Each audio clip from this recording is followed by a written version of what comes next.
Bulldogs in a rare road trip appearance for the Buffaloes mascot. He has certainly been the talk of the town the last couple of days, and the Georgia fans are talking about their Georgia Bulldogs as they are undefeated here in 2006. And today they meet an opponent out of the Big 12, and it's all coming your way on our All-Tell Game of the Week. And hello again, everybody. I'm Dave Neal, and welcome to Sanford Stadium on a gorgeous afternoon for some Southeastern Conference football. An interesting matchup today as the Colorado Buffaloes and the Georgia Bulldogs meet for the first time ever on the gridiron. As a matter of fact, Colorado hasn't met an SEC opponent in the regular season since 1980 when they ventured over to Baton Rouge to meet LSU. Another interesting story is the two coaches that will be manning the sidelines today. Two guys in their sixth year as a head coach. Dan Hawkins on your right has won 53 games in his short career, and Mark Richt on your left, well, he's won 55 games. Two bright stars in college football. And speaking of bright stars, the guy to my left, former All-Pro or Super Bowl ring on his hand as well, Dave Rowe. And Dave, you know, when we begin to analyze this football game, Georgia has things rolling. Ranked ninth, scoring 33 points a game. This is a club that has been dominant defensively, but yet when you look at them as an offensive team, there are some holes that they need to improve on if they want to win an SEC championship again. Absolutely, Dave. There is a lot of room for improvement. First of all, they have a very young quarterback, but they need to go vertical. They've got to go downfield. You add to 7 drops that they've had in the first week by their wideouts, and you see there's room for improvement. Then everybody talks about the 3 running backs. Everybody will tell you how good they are, but they need one of those running backs to step forward. Whether it's Brown, Lumpkin, or Ware, one of them has to be dominant. Yes, especially as they approach the meat of their SEC schedule in the next few weeks. Let's talk about Colorado. Their struggles haven't been defensively. It's been offensively. They're averaging only 7 points a game, and they come in like Georgia with a very inexperienced quarterback, albeit he does have some years on campus. Well, he does have some years on campus, but Bernard Jackson, he's got talent, but this is really his early starting. He's just started this year. But one good thing they have going for them is they have a running back in Hugh Charles. And let me tell you one thing, Hugh Charles, last week he broke out with over 100 yards, so he's tough. Let's take a look at your Toyota keys to the game as we break this one down. Well, first of all, for Colorado, it's air it out. Teams are putting 8 men in the box, Dave. They're daring Colorado to throw the ball. Colorado has to throw the ball to open up this Dan Hawkins offense. And for Georgia, stampede the Buffaloes. We've all talked about the 3 great running backs.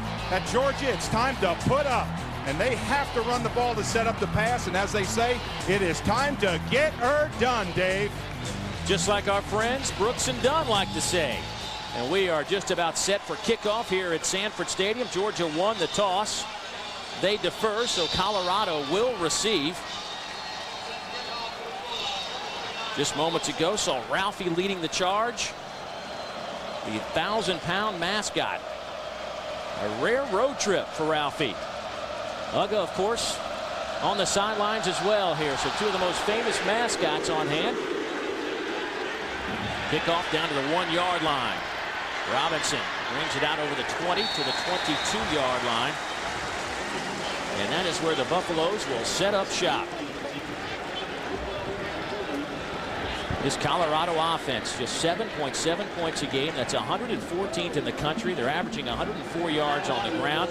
And there is Bernard Jackson, the junior out of Corona, California. 8 out of 18 last week for 86 yards versus Arizona State. They have had some quarterback issues really since the end of last year. Bernard Jackson has settled in as their #1 guy. They've also had some problems in terms of a backup today. We'll get into that in just a few minutes.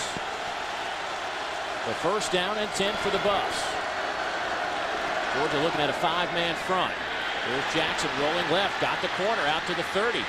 He scampers for the first down at around the 35-yard line. So a 13-yard pickup out of the gates for Colorado. Once again on the sidelines is our man Dave Baker. Let's check in with him. Buzz? Hey, Dave, you want to keep an eye on the kickers today. 2 teams that play great defense. The kicking game could be the difference. The 2 best in the country are here. Mason Crosby, he's already kicked the 63-yarder. Dan Hawkins says he wants to try one from 70. Brandon Coutu can easily hit from plus 60. The thing we'll be watching for today, the swirling winds in Sanford Stadium. Yeah, that'll be an interesting battle if we have an opportunity to see those 2 guys today. Handoff off the right side. It goes to Hugh Charles, the junior out of Keller, Texas. Let's take a look at our Chevy starting lineups for this Colorado offense. And Hugh Charles coming off a nice game last week, kind of his breakout game here in 2006. Got off to a great start in 05, but kind of faltered down the stretch. He is healthy now, and the Buffaloes hope that he can continue that pace from last week. And certainly as you look at this offensive line, there are some guys on there like Mark Fitton and Brian Daniels that are came in as among the considered the best in the country, but this line has probably been the most maligned group offensively. Yeah, I'm talking with Willie Martinez, Georgia's defensive coach. He says, I'm scared of this team. They worry me. They're easy. So they've got nothing to worry about. And look at this run down the sideline. They've done that twice now. Bernard Jackson with another scamper. He catches the corner and picks up the first down. Danny Verdun-Wheeler runs him out of bounds. Another gain over 10. That one will go for 12 yards. Now, one thing you got to do is you got to play your keys. And when Bernard Jackson comes out of here, he's got outside containment. I don't think it's 99 Charles Jackson. But I tell you right now, this is exactly what you want to do if you're Colorado. Back-to-back first downs, move the ball out to midfield. Don't give Georgia the short field. All of a sudden, Colorado's standing up to this. They are putting up a show here early. Colorado really the first team this year that's been able to catch the corner on this Georgia defense. A little delay handoff. It goes to Charles. He's got a big hole. He's across midfield. He's down to the 36-yard line of the Bulldogs. Trey Battle dragged him out of bounds, but a flag is down. As we take a look at our Chevy starting lineups defensively, we've all talked about Quentin Moses and what he's done, but this year so far it's been the Charles Johnson story. 7 tackles for loss, second in the SEC. And this linebacking core healthy this year and playing very well. Verdun-Wheeler, Jackson, and Taylor, guys that are interchangeable and go sideline to sideline. Now in the secondary, that was kind of a concern coming in for Willie Martinez this year, but the secondary has certainly played pretty well with Brown and Oliver at the corners and Johnson and Battle at the safety spots. Boy, that's a big penalty to come all the way back like that, Dave. I didn't see what the call was. I'm sorry, but I think it might have been holding, but it's first and 5, but that's about a 20-yard penalty. That great field position. So a good operating down for Dan Hawkins' offense. Charles the tailback. They'll play action to him. Jackson will throw. Looking for the tight end. Got it. Briar Greer picks up the first down catch inside the 30-yard line of the Bulldogs, and this is a drive that started back at the 23. That's a 17-yard gain. Well, one of the things that we said that Bernard Jackson had to do was go downfield. Look at that line up front. Look at the protection. He has time to find his wide receiver on that play. He has time to look downfield and find him, and that was Greer in that play. You can't give him that much time. If you're Georgia, you got to get on that young man. Colorado's biggest play from scrimmage was 42 yards. That came on the first play of the first game. I better correct that. It was Gear, not Greer. Excuse me.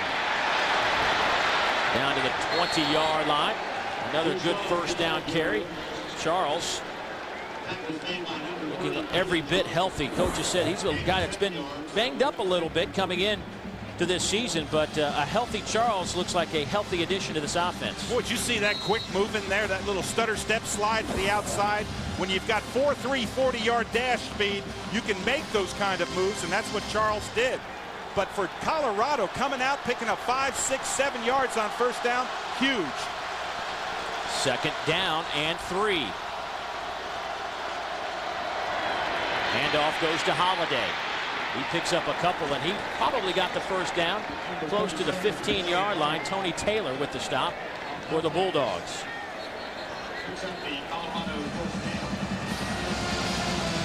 Colorado has only been in the red zone this year, 6 opportunities. That's the fewest in the Big 12. A couple of touchdowns. They're 3 out of 3 in the field goal department. And that red zone look powered by Honda Generators for the ultimate tailgating experience. Dave, I'll just tell you, if you're Colorado, this is exactly what you need to do. Come out, move that ball down. Don't look at Georgia's stats. Just look at, they got 11 guys out there. They think they can compete. Jackson has his man at the 14-yard line. That'll be about 5 yards shy of the first down, but there is a flag down back at the 25-yard line. Yetch had the reception, the tight end. Looks as though Colorado is backing up. Penalties this year. Colorado has 15.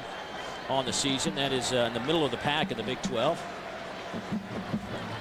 Ouch, that's got to hurt. Hold it.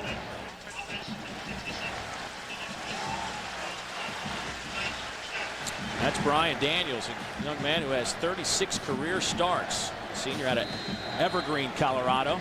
Boy, and when you go back to your huddle and you've just held, you've had a positive down and you've held, boy, there's nobody feels lower than Brian Daniels, number 66. Yeah, you were looking at a 2nd down and 5. Now you're looking at a 1st and 20.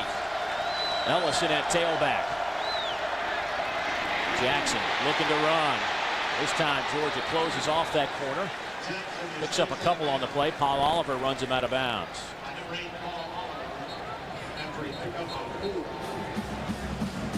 Well, this is when Georgia really puts pressure on you, when they get you down there and they come after you and with that blitz, and they use a lot of Tony Taylor, 43 on that blitz.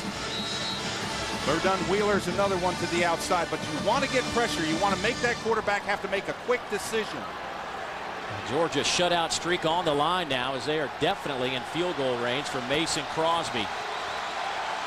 Georgia's defense averaging 57 yards a game. Already 58 today for the Buffs. Here's Jackson. Dodges one man, then lofts it up. Nice play. Catches his tight end. That'll be Ryer Greer on the far side. And a big chunk of yardage. Jackson just improvises and makes a solid play. Boy, he made him move real quick and then just dumped it off. Good play. Look at Georgia defensively in the red zone this year. Only 4 opportunities for the opponents. They gave up 1 touchdown. That was to Western Kentucky in the 2nd quarter of game number 1. And look at the red zone powered by Honda generators for the ultimate tailgating experience. That was Willie Martinez, the defensive coordinator. Mel Holiday in at tailback. Here's Jackson looking, and he'll just throw it about 3 rows deep into the stands, looking for Dusty Sprague, or either that or John Smith in the 3rd row. Couldn't tell. Well, it's not a bad play, and I'm sure Dan Hawkins will tell you we'd rather throw it in the stands, get a field goal try, than to try to force it in. That's what Jackson does well. He doesn't force that ball in. You don't want to throw interceptions in that situation. Here comes Mason Crawford, the senior. Crosby out of Georgetown, Texas. 50 out of 66 in career field goals. This will be from 26, and it's blocked. It'll roll into the end zone, and Georgia will take over. And the shutout continues.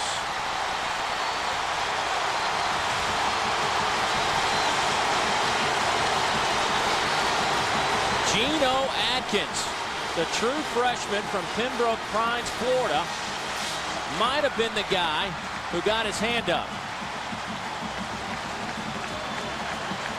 Colorado with a nice opening drive. They send in the All-American. My kids. The Alltel SEC Game of the Week is being brought to you by Alltel, by Regions Bank, by Hummer, by Sonic Drive-In, by Bell South, and by Advance Auto Parts.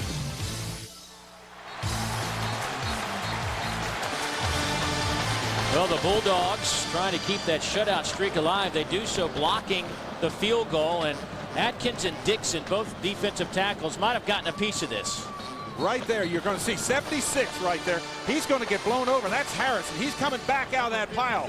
54, Atkins. 56 is Atkins. 54 is Dixon. Dixon gets the block, but what a double team in there. Get penetration right exactly the path of the ball, Dave. They got great penetration. Yeah, they just blew up that front line of Colorado to get that block. And now Georgia takes over at the 20. New freshman Matthew Stafford. First pass comes out of the backfield to Thomas Brown. He's got some running room out to the 31-yard line, and that'll be good enough for a Bulldog first down. J.J. Billingsley and Brad Jones converge for the tackle for the Buffaloes. There's Matthew Stafford now making his 2nd consecutive start after coming in for the injured Joe Tereshinski against South Carolina in week 2 last week. He was 10 out of 17 for 107 yards. No touchdowns, no interceptions for his Alabama Birmingham, but Coach Mark Richt said he really managed the game very well. Stafford stands in the pocket, fires over the middle, and there are no flags. Pass intended for the freshman Chris Durham. Billingsley hit him. Wow, that was close. I want to tell you something. That was close. You can't contact beforehand. It's just a dart to the post. You'll see right in here, coming in here. Now watch. That's definitely contact before the ball got there. Again, you see the contact in the back. I think the fans, they booed because they look up on that huge screen in the end zone. They see what we saw. They looked like there was contact early. So now it's 2nd down and 10. High snap. Stafford handles it. And then Thomas Brown gets walloped by the linebacker Brad Jones, a sophomore out of East Lansing, Michigan. Just came off a block and made a big stick. As our Chevy starting lineup show you Thomas Brown as the starter. But of course, Greg Lumpkin and Danny Ware will get a lot of action today. And up front, Daniel Lindman. He is back, returning after a suspension, played last week, and they needed him because Michael Turner, their other tackle, is out with a sprained ankle. So Inman hit his usual starting spot, but not a lot of depth on the offensive line again this week for the Bulldogs. Stafford has plenty of time. Looking over the middle. Massaquoi with the catch. Just shy of the 40-yard line. That'll be a couple of yards shy of the first down. Defensively for the Buffaloes, Abraham Wright in a defensive end position. Keep an eye on him. 53 has been a monster so far. 19 total tackles and 5 sacks already. Thaddeus Washington leads a talented group of linebackers. He and Jordan Dizon, two of the better linebackers in the Big 12. In the secondary, J.J. Billingsley, preseason all Big 12 performer, making his 35th career start today. So Georgia a couple of yards shy that first down, so they'll bring in Gordon Ely-Kelso to punt it away, averaging 46.5 yards this year. Some people might want him to run out of this situation, but you do. You punt it, hold him deep, play field position. Robinson calls for the fair catch, and he is interfered with before he can make the play. Looks as though Thomas Brown or Marcus Brown, 20 and 11, were both down there. Yeah, you have to let him make a catch. And, he actually came forward on the play. You could see that Brown was trying to avoid him, but you've got to give him room. And that's regardless of whether he's catching a fair catch or catching the ball. It's not a fair catch. Oh, there's the fair catch signal, and you see how he was trying to avoid him. That's Brown, number 11.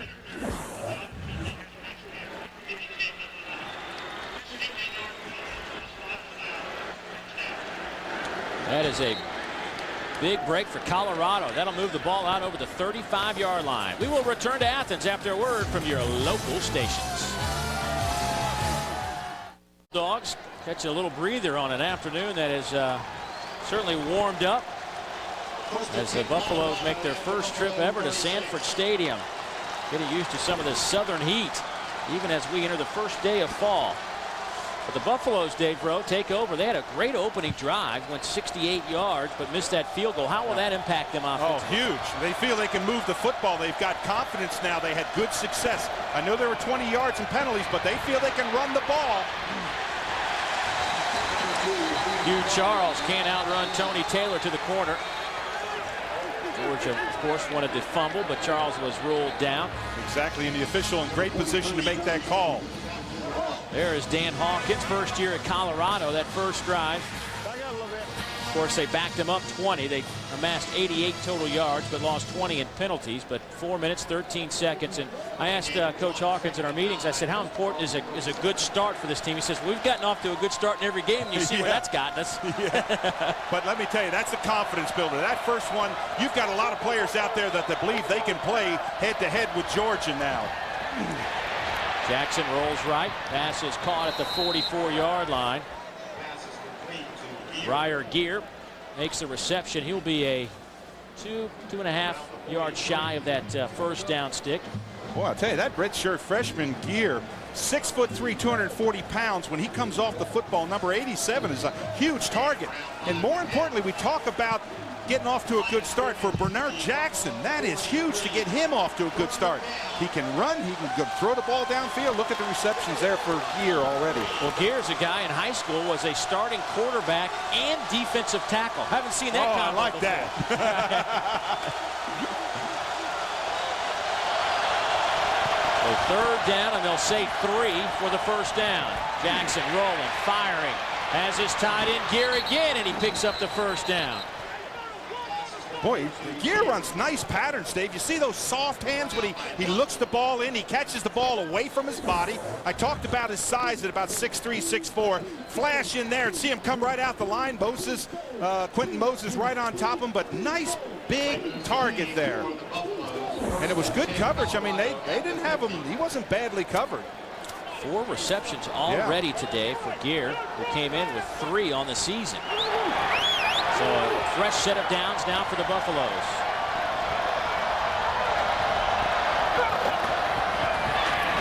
Jackson keeps, makes a man miss to the 45-yard line. Paul Oliver just dove and caught air as Jackson picks up 5. I want to tell you, this is really impressing me, what I see Bernard Jackson doing with his feet. Did you see him fake Paul Oliver out that time, number 8? I mean, he just gave him that soft leg inside, step back outside, and picks up about 5 or 6 yards. Oliver was in great position to make the play, but as you said, he just grabbed air. Total yards, 107 already for Colorado. Georgia on the season giving up just 203 per game. That's 5th in the country. Jackson again will throw, as his receiver Dusty Sprague, and that'll be another Colorado first down. Ryan Evans on the coverage for the Bulldogs. Well, folks, be sure to register now for your chance to win the Aaron's College Football Dream Weekend. You can win an all-expense-paid trip to the college football game of your choice, courtesy of Aaron's Sales and Lease ownership. Runner-up prizes include an RCA 52-inch widescreen television with surround sound. Log on to lfsports.com and click on the Aaron's logo to enter. Nobody beats Aaron's. Nobody. 1st and 10 for the Buffs. Charles in at tailback. Pressure comes. They set up a screen. Charles can't hold on to it. Interesting, Dave, that we're talking to Dan Hawkins earlier this week. He was talking about how to beat a team with such good team speed like this Georgia defense has, and he says, you know, you really kind of got to attack them, but we've seen them, and maybe it's because of their early success, but they've seemed to want to stretch Georgia out. Yes, they are. That's part of his offensive scheme. They like to spread them out, then find those holes underneath. They like to use a lot of misdirection. When we were talking also with Willie Martinez, the defensive coordinator, he was saying it scares me because they have so many formations, so many different movements off it. And we do have a player down. Mark Fenton, the starting center. Started 29 straight games. They need him on the O-line. We'll come back, have more after this.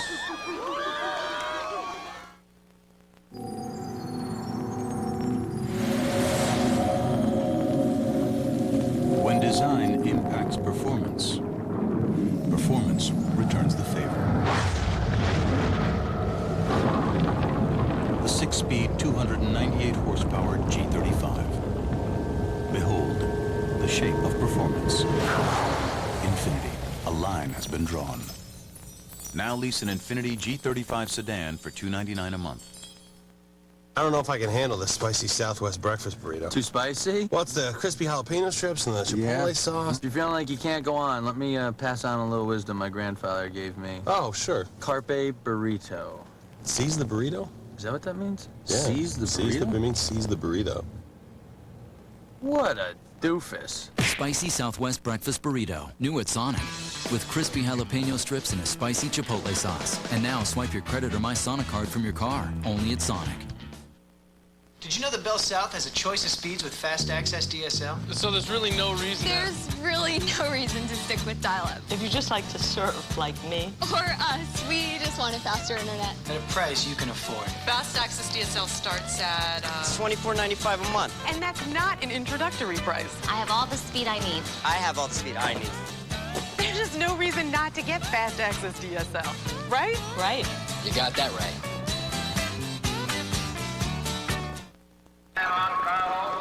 Hey, look at me. Lock in. Crusher here has an extra deltoid muscle. Means he's got exponentially greater bucking propulsion. Now you lean back and you hang on. I'll be there. New rodeo clowns are a lifesaver. Rodeo clown?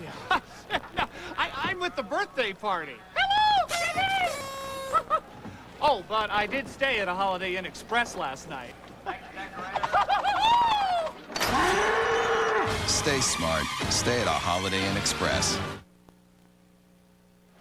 SEC football is brought to you in part by Holiday Inn Express. Well, as we went to break, we saw Mark Fenton down on the field. Here's what happened. Yeah, he cuts off Jarvis Jackson, 45, and he leg whips him. It's a wonder that Jackson didn't get hurt on the play, but Fenton wears both those knee braces. Let's go down to Buzz Baker. Dave, a big loss for this Colorado football team. Fenton, one of the finalists for the Remington Award last year. He was the only O-lineman to play every game and took almost 800 snaps. Gear with another big-time catch. He takes it inside the 30 down to the 26-yard line as Bryce McMartin comes in at center for the Buffaloes now. Boy, you have a confident quarterback and you have a confident end in Gear. 87, he is racking them up. He's picking up positive yardage. I mean, they're just playing pitch and catch. 5th catch today for Gear. There's the Colorado fans. They brought close to 4,000 fans with them here to Sanford Stadium. Not to mention their 1,000-pound Buffalo Ralphie. She's underneath the stands right now, catching a little breather. 7 first downs Colorado has. How about 8? And Charles inside the 15. That'll be another first down, run out of bounds by Keelan Johnson. And the Georgia fans getting a little antsy as another solid drive by the Buffaloes offensively. Boy, good block on that play. The fullback just locked them down. Look at our Hummer scoreboard. Virginia Tech up by 5 early on. And Clemson all over North Carolina. Ouch. Michigan and Wisconsin, that's always a battle, though, in the Big Ten. That doesn't surprise me. 1st and 10, handoff Charles. He dances around inside the 10, down to the 9-yard line. Finally brought down by Jarvis Jackson, the senior out of Atlanta. And Dave, as we look at number 2 going back, he's a little guy. You know, he kind of reminds me, he's like the Elijah Butu of offense. But he's just a little guy, as we see Fenton there limping on that knee. But Charles, now we'll talk about him more. Right now, I know the concern is on Fenton. Buzz? They thought it was just a contusion of the knee. They were going to try to walk it off, but now they're going to go into the locker room. They've got x-ray facilities here on site. They're going to take a film of the right lower leg and see what's going on with Mark Fenton. All right, thank you, Buzz. Out of the shotgun. On 2nd down. Over the middle has Charles. Great speed, but Georgia swarms him inside the 5. He will be shy of the 1st down, I believe. It'll be very close. Boy, this is great improvisation by Jackson. He drops back. Look, he's got nobody. Look at him find number 2. Right there in the screen. Right there. Look, he sees him. He's a little guy. He just kind of sneaks around, just dumps the ball to him. And Charles leaps for what could be another 1st down. But, you know, back to Charles. In talk with Charles, and Dan Hawkins talks about him, they said he is just the strongest guy you ever saw in your life. I mean, we're talking about a guy, Charles, at 5'8", benches 400 pounds. Squats 600 pounds. Man. Runs a 4.35 40. That is fast. Boy, wasn't Dan Hawkins a great guy to talk with? Man, you wouldn't know they were 0-3. I know. Oh, absolutely. Yeah. Wonderful. So here go the Buffaloes on a 3rd down and very short. Bernard Jackson has done a marvelous job running this Colorado offense. They have kept him moving quite well from side to side. A lot of play action, a lot of short passes to the tight end. We'll see what they do here. Byron Ellis checks in, the banger at tailback. Little quarterback sneak. Oh, Quentin Moses came flying in from his defensive end position. You know, he only needed about 6 inches. I don't know that he got it initially, and Quentin Moses came around and kind of pulled him back, didn't drive into him, then he broke off late. But I saw the official run in and pointing right at the spot where he had it. And they're going to say it's a 4th down, that they are definitely shy. I hate the quarterbacks think. Here's the Moses over here on the right. Watch him come in around the horn. Now look at him right there. See, he doesn't dive on him. He pulls him back. That's what you want to do. You want to pull him back. Well, here comes the 12th play of this drive and a 4th down and inches, and Colorado going for it. Holiday in at tailback. Play action, flag down, touchdown Colorado. We will see what the flag is. Wide open was Dusty Sprague. False start. Oh, mercy. This is tight end sneak. What you do is he just kind of blocks in there and sneaks off the line. but it was negated by that penalty. But what you do is you block in here. See, everybody blocks in here. Then all of a sudden he moves out, and that was 75, Daniel Sanders, who got the move. Good call, though. Good tight end sneak. And now that'll back him up. So it's 4th and 5, and they will bring in Mason Crosby, who had his 26-yarder blocked on the opening drive. And this one is 26 again. Can Georgia keep their shutout streak alive? We'll find out right here. It is over. The Buffaloes with 2 solid drives, but only 3 points, but they will take them with 3:14 to go in the opening quarter. With that, we'll step aside after these messages from the SEC. Colorado leading 9th-ranked Georgia 3-0. Mark Richt said that this team, he said it over and over, that this Colorado team was very close. When you look at them on tape, they're just, it's always one player on one play that has a breakdown. If they ever get that corrected, this will be a dangerous team. And so far, they look quite dangerous. Well, Alltel presents Text to Win Trivia Challenge. Today's question, name the last SEC team to play Colorado. Arkansas, Alabama, or LSU. Use your Alltel wireless phone to text your answer to short code SEC fan. That's 732-326, or visit lfsports.com to submit your answer. You will be entered to win a trip for you and a friend to see Florida play Florida State in Tallahassee on November 25th.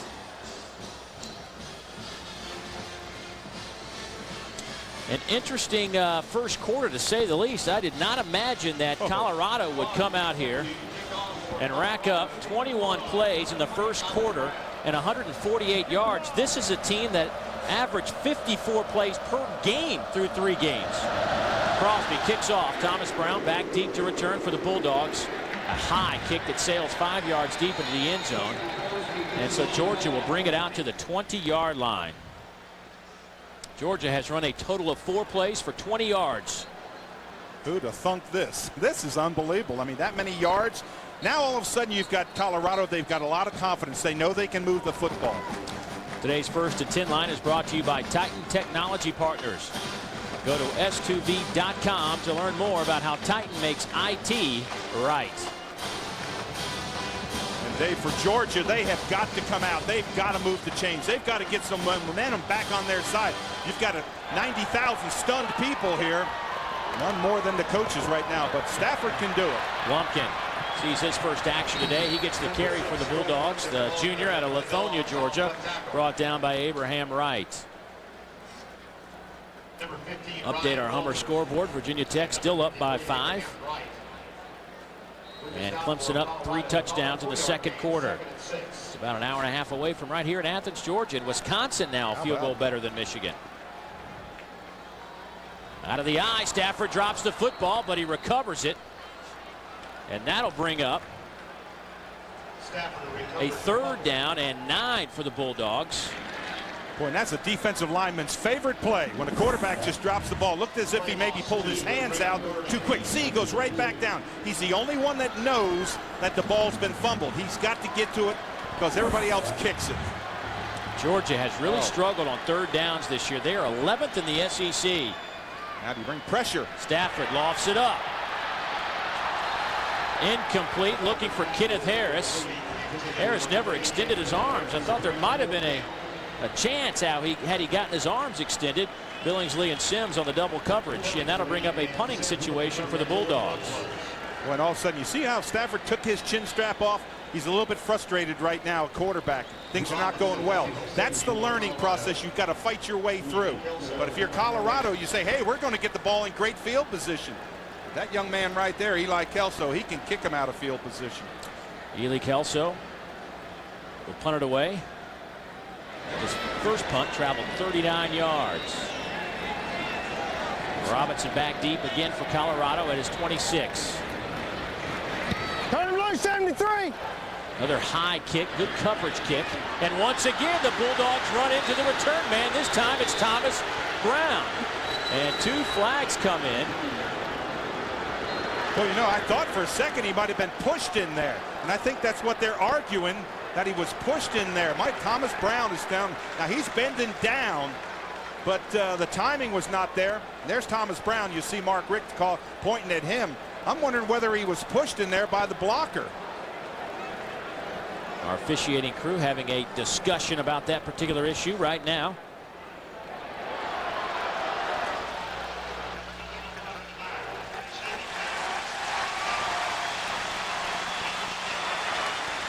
And I think it was that push that actually forced Brown into Robinson. Yeah, that's exactly what it was. He was pushed into him. Good call by the officials. Teamed up right there. That's Lionel Harris, the Colorado guy who pushed him into the back.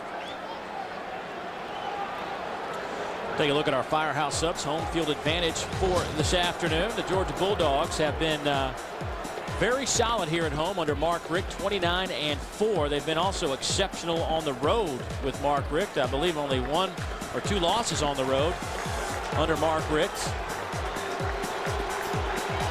A tough place to play, a tough environment, as Dan Hawkins knows quite well, as he brought his Buffalo team in here last year and lost 48-3 as the Bulldogs intercepted 4 passes. That was a much talked about opening game last season, and the Georgia Bulldogs just throttled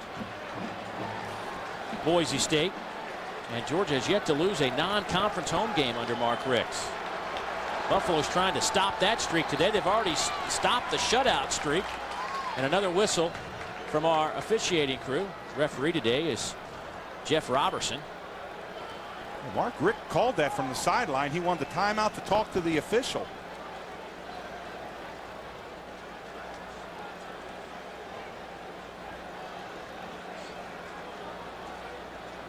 That was an interesting one. He just calmly walked down there, signaled timeout, and said, I want to talk for a second. I wonder what he could be talking about. You know, the block in the back moves him back 10 yards. The Georgia head coach requested a timeout for the purpose of an instant replay review. He's saying, I think because the block in the back occurred, it's a penalty against Colorado, making it still a live football. And if the block in the back occurred, then there's no running into the to the return man, meaning if he touched it, it's a live football. Yeah. Is it a fumble?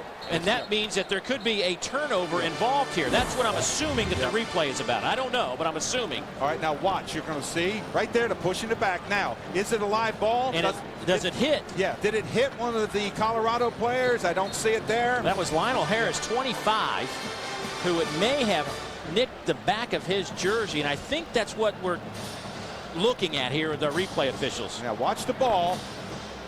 Ball is right. Nope. It's not touched there. Nope, it's not touched there. Goes over top. Does it touch him in the back? Can't see it there. I don't see a touch from that angle, Dave. Again, let's look at here now. Watch this. No touch there. Bounces over his back. How does it not hit anybody? Well, you know, I think. And then a Georgia player hit it. Yeah. But watch again, see if it touches. No touch there. Nobody's got touched with it. They thought it might have nicked his back of his leg right there, but you don't. Nope. Exactly. See 26? He's dancing back from it. I think it's a good call by the officials that it was not touched. We'll soon find out what that call is. But all the angles that we show, we did not see a definite touch on one of the Colorado players. Well, in SEC games this year, we've had 7 coaches challenges using a timeout to challenge a play, and only 1 has been overturned. That was in the opening game on a Thursday night. South Carolina and Mississippi State, and Sylvester Croom used it, and he got the challenge to be overturned. That's the only one out of the 7 that has been overturned thus far. Let's check in with Dave Baker. And one thing to keep in mind, too, is the system that the SEC is using. Everybody's using a different system for replay. I think they're using a TiVo or something out there in the Pac-10, and the replay official in that Oklahoma-Oregon controversy said he didn't have a real good look at the look he needed. The system the SEC's got, and Steve Landis is the replay official today, they can take up to 12 different sources. So they can take different views from our cameras and from all the different sources they have, and it's a touchscreen system where all you've got to do is Steve Landis tells the guy who's there as the I forget what they call him, the facilitator or something like that. He says, hey, give me the end zone view coming toward me. He can touch the screen and get it immediately. Here's Jeff Roberson with a call.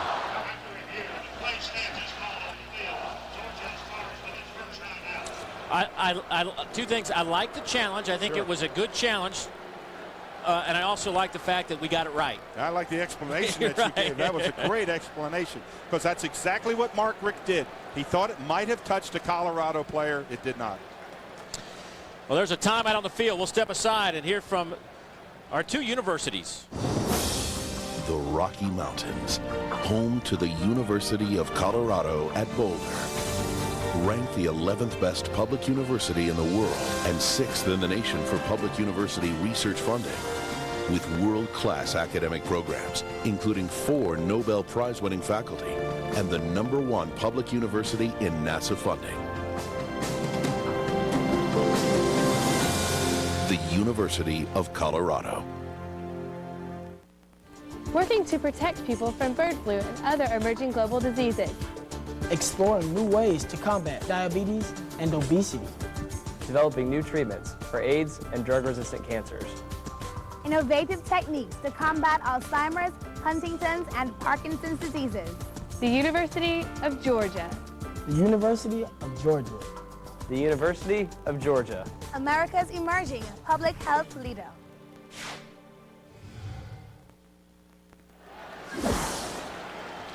It's our 15th anniversary of covering Southeastern Conference football. Of course, 14 of those were under the name of Jefferson Pilot Sports, but back in April we merged with Lincoln Financial. And here we are in Athens, 3-0 Colorado. After a lengthy delay, the Buffs take over on their 3rd possession, and this time it goes backwards. Quentin Moses just swallows up Hugh Charles, and they will spot it back inside. Let's see where they mark his forward progress, back at the 14. This is a wow, number 94. You're going to see, there he is, right there. Now watch how quickly he comes underneath. Now he's in the backfield when the handoff is right there. And number 94, Moses, Quentin Moses, uses those great hands. Look at his step inside. The tackle completely misses him. He's square up in there. That was Harrison, number 76. I mean, tell you, when you look up and you're looking down the nostrils of Quentin Moses, that's pretty awesome. Preseason All-American for the Bulldogs with a big play. Boy, he really uses those hands, Dave. 2nd down, 13. Jackson with a quarterback keeper. He's got running room right out the middle, and that'll take it close to the 1st down, out around the 27.5-yard line, and where they're spotting it, it will be a 1st down, so the clock will stop. And Colorado may get one more play in before the end of the quarter. And Dave, that was a design play, quarterback draw all the way. Takes about a 5-step drop, gets all the way back there, allows those linemen just to turn, the defensive lineman. Then when he turns and comes up, all he's looking for is just a seam. And Jackson's got that great speed and explosion back there, and he makes them pay. That was a gain of 14, and that'll probably do it for the 1st quarter of play, as Colorado has picked up some sizable chunks of green grass here in Sanford Stadium through 1 quarter of play. 23 plays, 159 yards. It's the Big 12 and the SEC for the first time here in Sanford Stadium. Colorado and Georgia meeting on the gridiron. 3 more quarters on the way.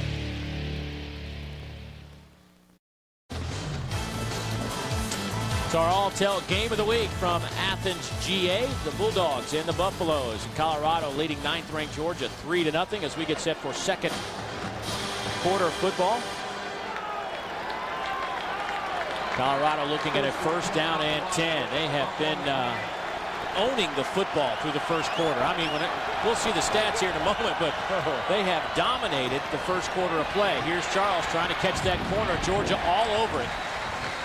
And let's take a look at those 1st quarter stats brought to you by Lincoln Financial Sports. And look at the time of possession, 11:06 in the rushing yardage, 92-2. Colorado averaging 6.9 yards a carry. Dave, they came out, they got that first drive, they got a lot of confidence. They started getting 1st downs. They've got 9 1st downs in that 1st quarter. You've got a team right now that believes they can win.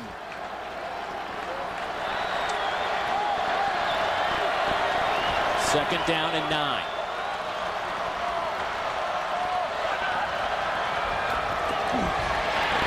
Jackson to throw. This time he is off the mark. Now 7 out of 10 passing today. And Bernard Jackson's health today will be a big concern for Colorado.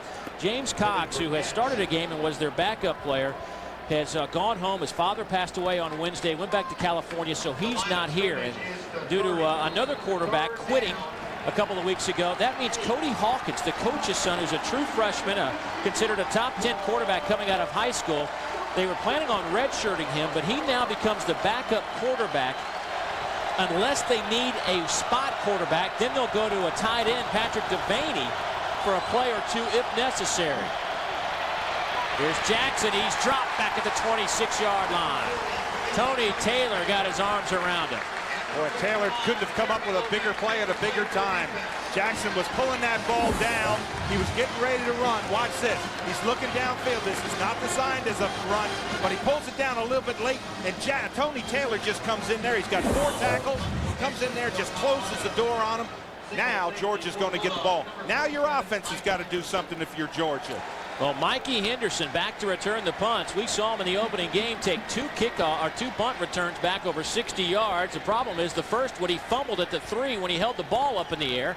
He pulled his hamstring, and this is his first action since that particular game. It's a high kick. Mikey Henderson back to the 22. This time he is dropped right on the spot. Terry Washington, a backup corner with a great special teams play off the 50-yard punt.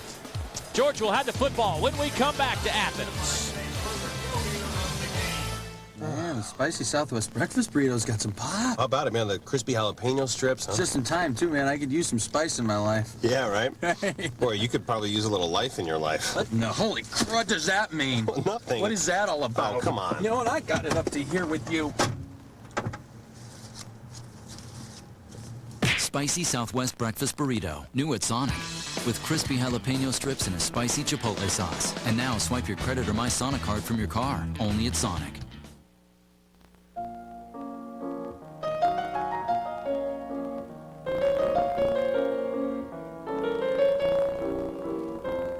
There is a difference between a vacation and an adventure.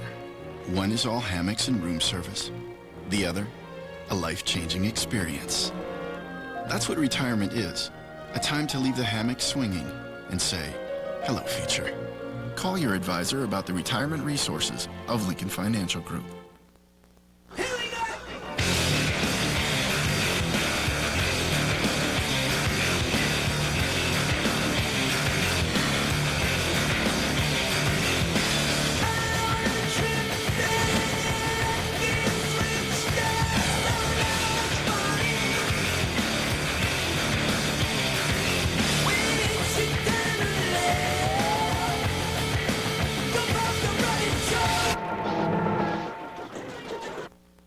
The Ford F-150 or the Toyota Tundra.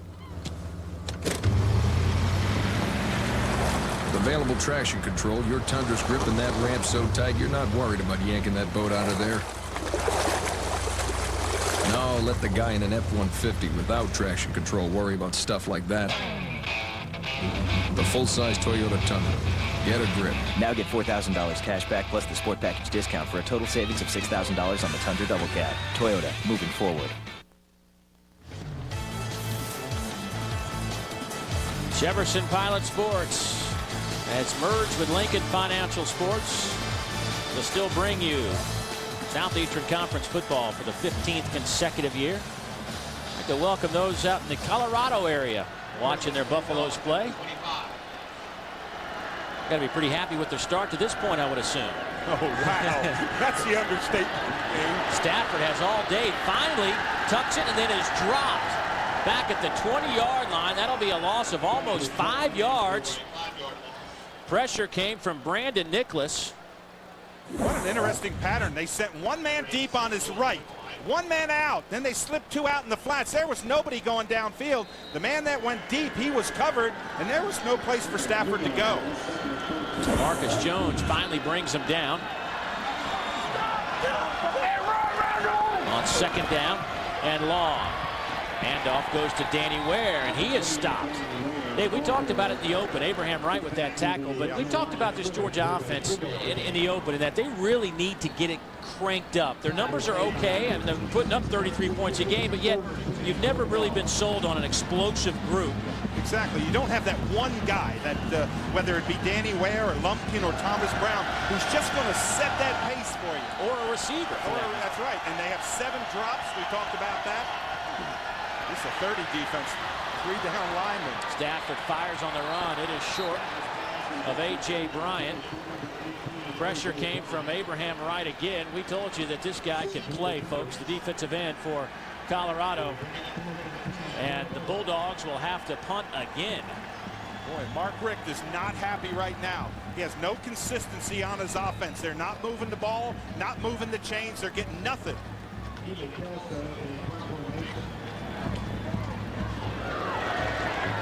Billy Kelso back to punt again, averaging 45 yards a kick on his 2 attempts today. Stephon Robinson back again to return for the Buffaloes.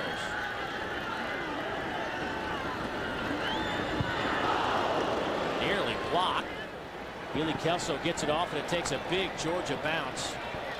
And they're going to say that Brown actually hit the football way back close to the 40-yard line. The beanbag came out at the 37, 38-yard line. But regardless of where they spot it, Dan Hawkins has to be pretty happy with his offense. Oh, absolutely. He's got a quarterback, Jackson, who's got confidence. Whether it be running or passing the football, he's got good confidence.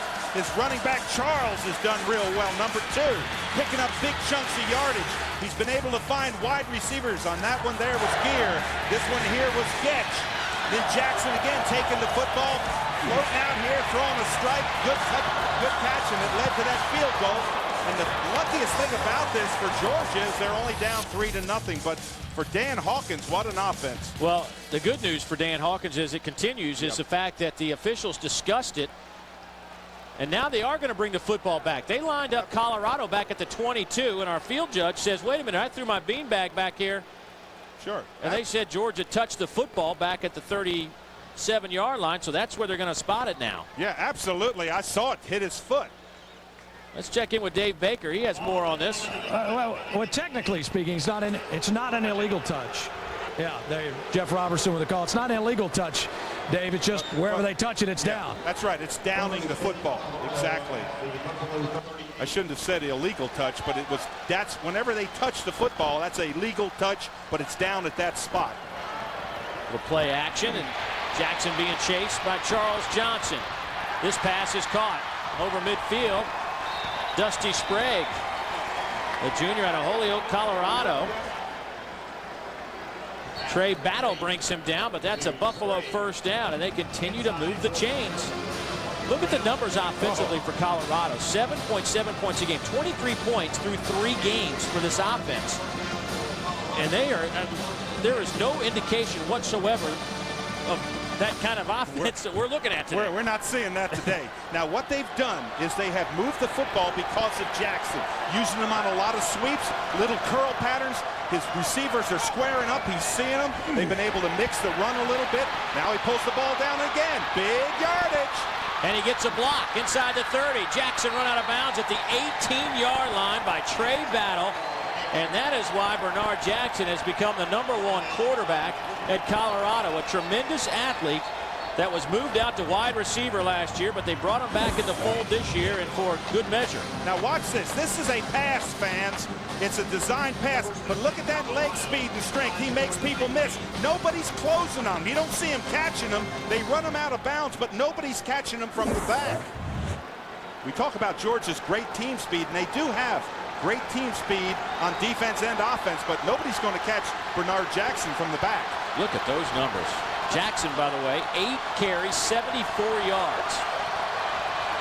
Play action again. He stands in the pocket, dumps it off, sets up a little screen. Here's Charles back into the middle. And to the 5, falls forward. They'll spot it at the 1-yard line. My, oh, my. You're right, my, oh, my. Good call right here. The Georgia players read screen, but they didn't know which side it was. You're going to see him freeze in the middle there. Now, look at the little slip screen out. Number 2, Charles. He's just a little guy. But I'll tell you one thing, Bernard Jackson has been able to find, this is real time. Watch how quick pops out there. Back inside. Find that hole. Put that head down. There are just gaping holes all over the field for this Colorado team to run. For the most part, they're getting past the line of scrimmage, and it's 3 or 4 yards before anybody touches him. Does Jackson get in? He's in. I think he's in. Touchdown, Colorado on the quarterback sneak.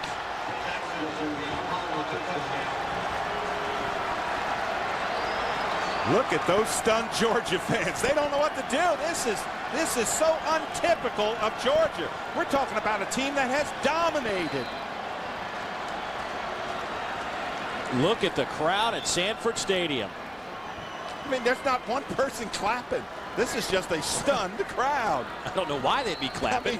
I mean, well, there's nothing to clap about yet.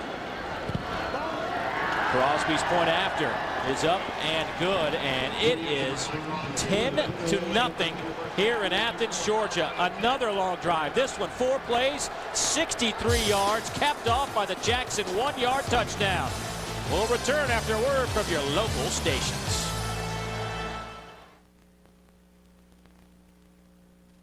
At your Chrysler dealer, it's all about the best in American and German engineering and design. Like the best in style and performance, Chrysler 300, the most awarded new car ever. Town & Country, the highest ranked van in initial quality according to J.D. Power & Associates. And right now, it's all about you. For the first time ever, well-qualified buyers get 0% financing for 72 months on 2006 Town & Country. It's our best offer yet. Get 0% financing for 72 months on one of the best Chrysler vehicles in the best Chrysler lineup ever. Hurry in for this limited time offer. Introducing the new face of domination. The incredibly light, agile, and fiercely powerful. All new 2006 CBR 1000RR. Let it scream.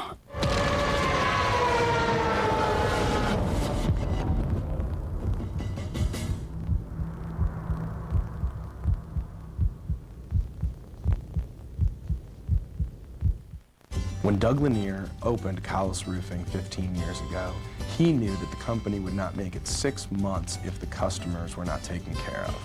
Today, Collis Roofing remains totally dedicated to customer satisfaction. Every Collis customer is assigned a VIP Collis Cares representative. This person is tasked with taking that customer from the estimate process through completion and beyond. We are a locally owned roofing company, and we have got you covered. Get more truck for your buck at Rolling Hills Ford. Rolling Hills Ford is your Ford store with great deals every day on a huge selection of new and pre-owned trucks. That's right, at Rolling Hills Ford, you always get more truck for your buck. That's because our guaranteed up-to-the-minute pricing means you can always get the lowest price and take advantage of all rebates and incentives available at the time you buy. Our price is just plain lower. Get more truck for your buck at your Ford store, Rolling Hills Ford in Claremont. Football is brought to you in part by Toyota. 10-0. Colorado leads 10:08 to go here in the second quarter.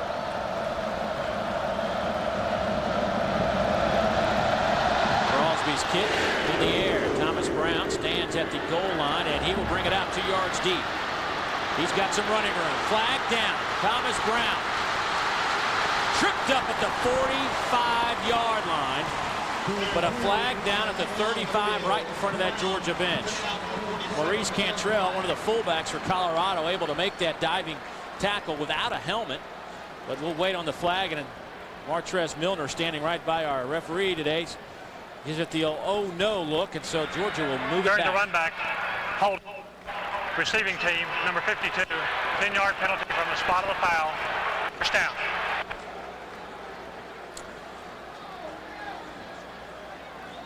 So they will move it back to the 26-yard line. Well, think you have what it takes to kick a field goal for $1 million? I know the 2 guys on this field do.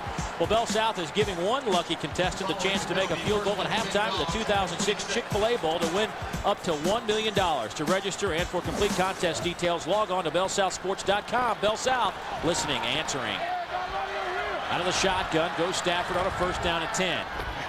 Flags down as Danny Ware breaks down over the 35 to the 36. Boy, flags down, first run, good run. Come out here, move the chains, get only your second first down. And flags. Now, do they go against Georgia or do they go against Colorado? Offside. Defense, number 33. Penalty is declined. First down. So the Bulldogs will pick up their second first down of the game.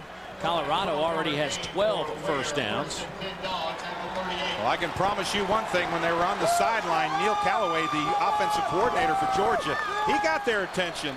He said, boys, we're going to move this football on this series.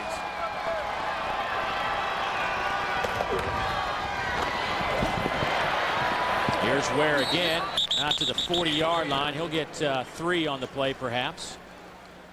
Thaddeus Washington from his middle backer position, along with Abraham Wright, converge for the stop. Well, this is good, strong, hard football. Point of attack. Good lock up in there. Now put your head down. Get the yardage. I was watching Thaddeus Washington that time come up, number 49. Look at this, playing across. He's being held in there. The big man's kind of sliding. You really like his play. But this is the gut check for Georgia right here. 2nd down and 8. Bulldogs have run a total of 12 plays today. And Ware is swallowed up. The true freshman, Jason Brace,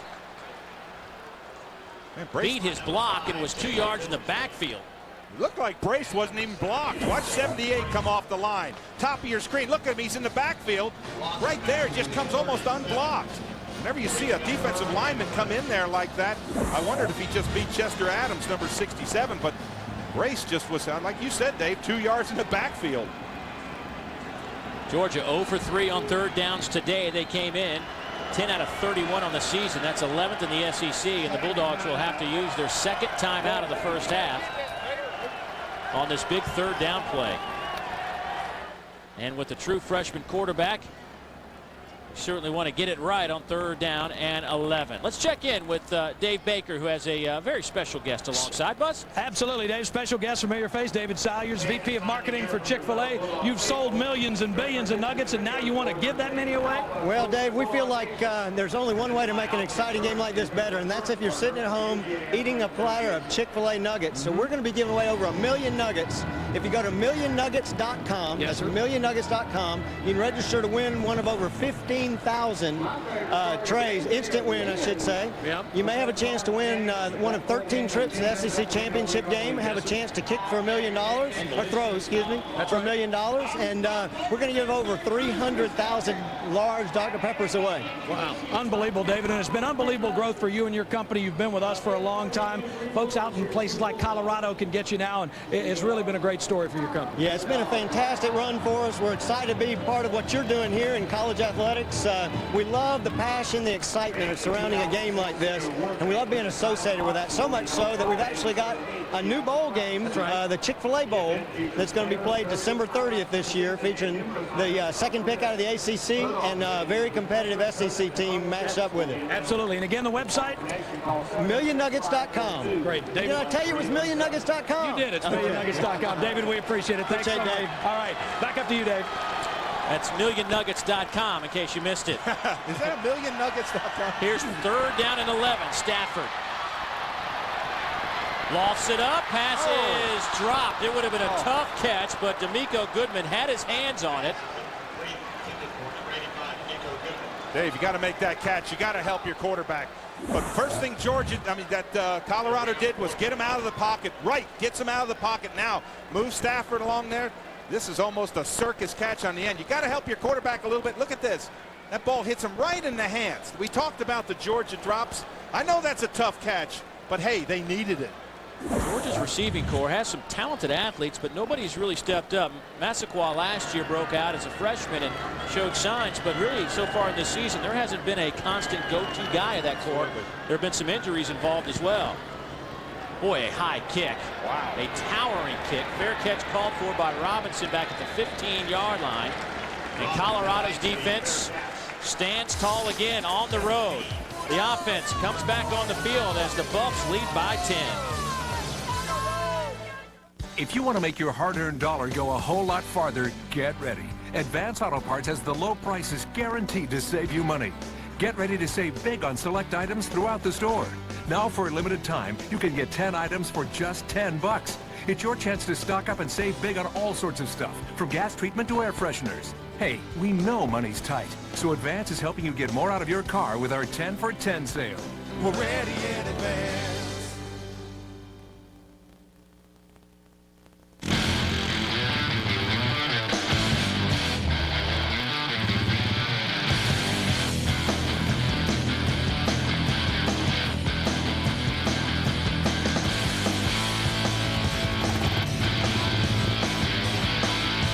The 7-time award-winning Suzuki King Quad. Ready for anything but sitting around. $59 goes a long way these days at your local Suzuki dealer during Quad Fair.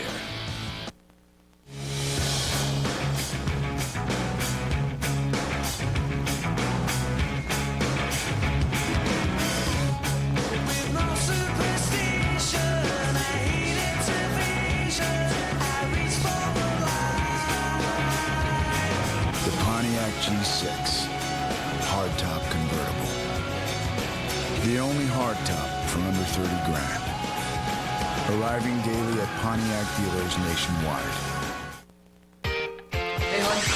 Crazy day. Unbelievable. Gotta hit the computer. I'll just grab a slice of pizza. Lasagna.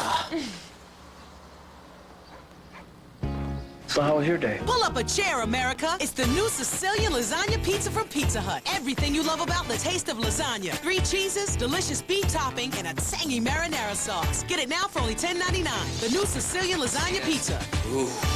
Right now for just $5 more at any medium one-topping pizza. You look at the legendary hedges, where the Colorado fans are getting a look at these hedges for the first time ever. Almost 4,000 Buffalo fans made the trip to Athens for this one. First ever meeting between these two clubs. Right now, Colorado up 10-0. Clock ticks with 7:23 to go in the second quarter. Here's Jackson. As is tied in, gear again. That is catch number 6. Are you serious? 6 catches. He came in with 3 on the season. Watch this, coming along the edge. See him right there. There he comes across the field. Opens up. We talked about the size of a target that gear is. That's a little tight end delay across there. They're using a lot of motion to get the quarterback out of there. That negates Georgia's pressure on him.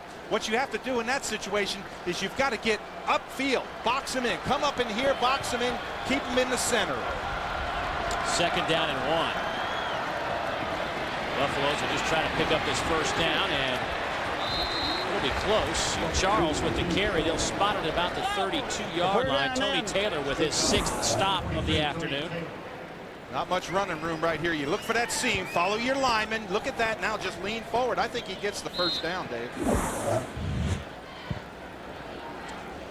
There's Mark Helfrich, the offensive coordinator for Colorado.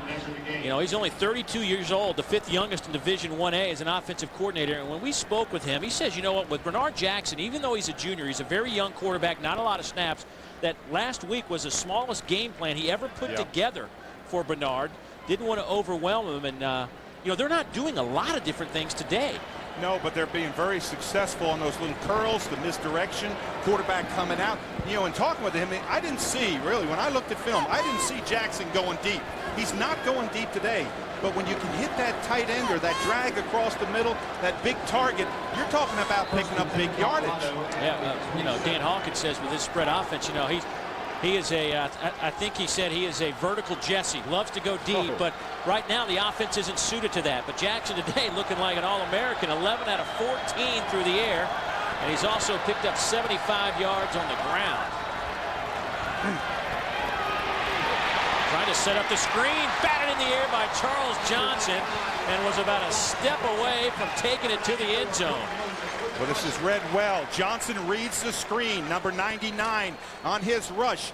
You have a tendency to break off. Now look at Moses down the bottom. He's coming in from the backside, so you've got to go strong side of your quarterback. And big Charles Johnson's out there, gets those hands up. You see the linemen, everybody running for the screen. They read screen, and Johnson did exactly what he should have done, Dave. He was committed to the pass rush. He stayed on the pass rush. That's an outstanding play. 2 outstanding defensive ends for the Bulldogs. Dusty Sprague in motion. They'll hand it off to Holiday. Holiday tripped up at the 30-yard line. Tony Taylor dove in low. Up high was Caden Weston, the freshman out of Red Bank, New Jersey. Let's go downstairs again, check in with Dave Baker. Buzz. Hey, Dave, except for that last play when Charles Johnson batted that pass down, what Colorado's done is they've totally neutralized those 2 big defensive ends. That last play, Quentin Moses took a hard rush inside. Look at them. They both got their hands on their hips. They are gassed chasing Bernard Jackson around. It's been a great game plan in the first half and well executed. Thanks, Buzz. And the question is, can Colorado keep it up? They've yet to score a second-half point. That pass is batted in the air and caught by Charles, but he goes nowhere. The red jerseys swarm on him at the 30-yard line. It was tipped in the air by Jeff Owens. Yeah, 95 out there again. This is that little slip to the outside. You see Charles come outside. Look, big 95 get that hand. Charles catches that football, goes back. Good reaction by Georgia. Look at the number of red shirts. When your defense is not playing well, the one thing you don't want coaches to say to you is you're not hustling. So you will see these red shirts run to the ball. DeLallo to punt it away. His first one traveled 51 yards. Mikey Henderson back to return at the 29. This kick is returnable, and a flag comes down as Henderson takes it to the 38-yard line. Maurice Cantrell with another special teams tackle. 41-yard kick.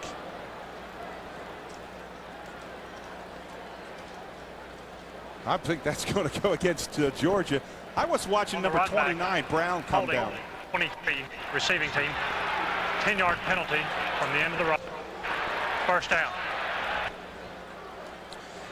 Well, Brooks and Dunn. Let's play some football. Brooks and Dunn, of course, kick off our telecasts every single Saturday, and going on right now. If you're in the Baton Rouge area, make sure you head over to the LSU campus, because Brooks and Dunn putting on a show over there as LSU hosts Tulane in a game later tonight. And of course, we'll be in Baton Rouge next week to see LSU host Mississippi State. But Brooks and Dunn, big fans of Southeastern Conference football. Appreciate all they do for us. Stafford. Pass is dropped. That's a drop. Muhammad Massaquoi was hit by Lorenzo Sims, but that pass hit him right in the numbers. But this Colorado defense, Dave, has been good for the most part this year, but they've been great today. Oh, they have. You saw that time that Stafford had no place to go. All of a sudden, they start running the football again. Look at the number of white shirts right in there, Charlie. They're just moving all over. Ware has nowhere to go. They're stuffing along the line. We knew that that front seven was good. I didn't know that this secondary would play this good. The screen is set up. There's a lot of blockers and not a lot of white jerseys. Danny Ware will take it close to the first down. That'll be pretty close to Thaddeus Washington with a solid hustle play from his middle linebacker position. Brings him down, but that play could have gone for much more yardage. Boy, this is what you do when you get a big rush. Get a screen, get those big hosses out front there. Now knock them over, make that first down line. And Washington, watch Washington here. Look at him stay with it. Comes across the face. Look at that, moving, getting to the ball, getting in on the tackle. You want to talk about how to play middle linebacker? Watch number 49. Ryan Cabral, the linebacker coach for Colorado, liking what he has seen from his guy. He's got three good ones back there. Short yardage situation. Des Williams, the junior from Decula, Georgia, picks up the first down, brought down by J.J. Billingsley. And Dave, so many times when your offense is not moving the ball and you're not moving the chains, the first thing you do, you go back to what you do best.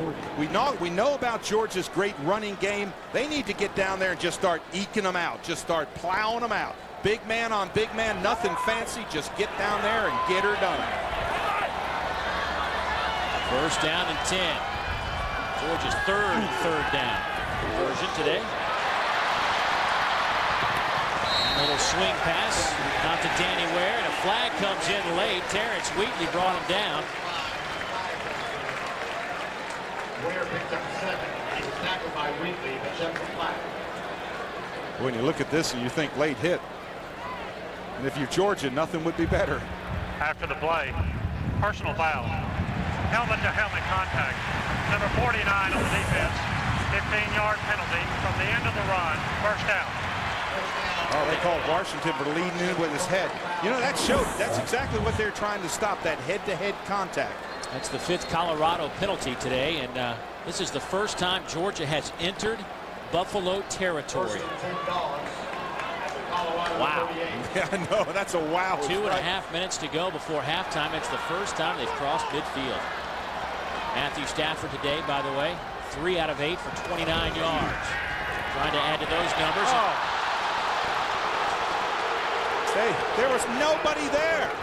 Massaquoi's second drop today. Well, I mean, I want to tell you something.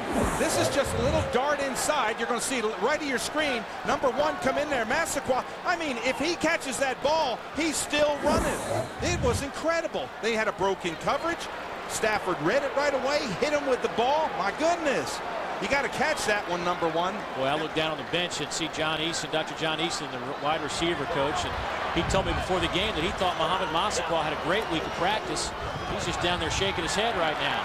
Here's Danny Ware. He can't catch the corner. He gets a couple on the play. That'll be a third down and about 6.5 for the Bulldogs coming up. Alonzo Barrett makes a stop for Colorado.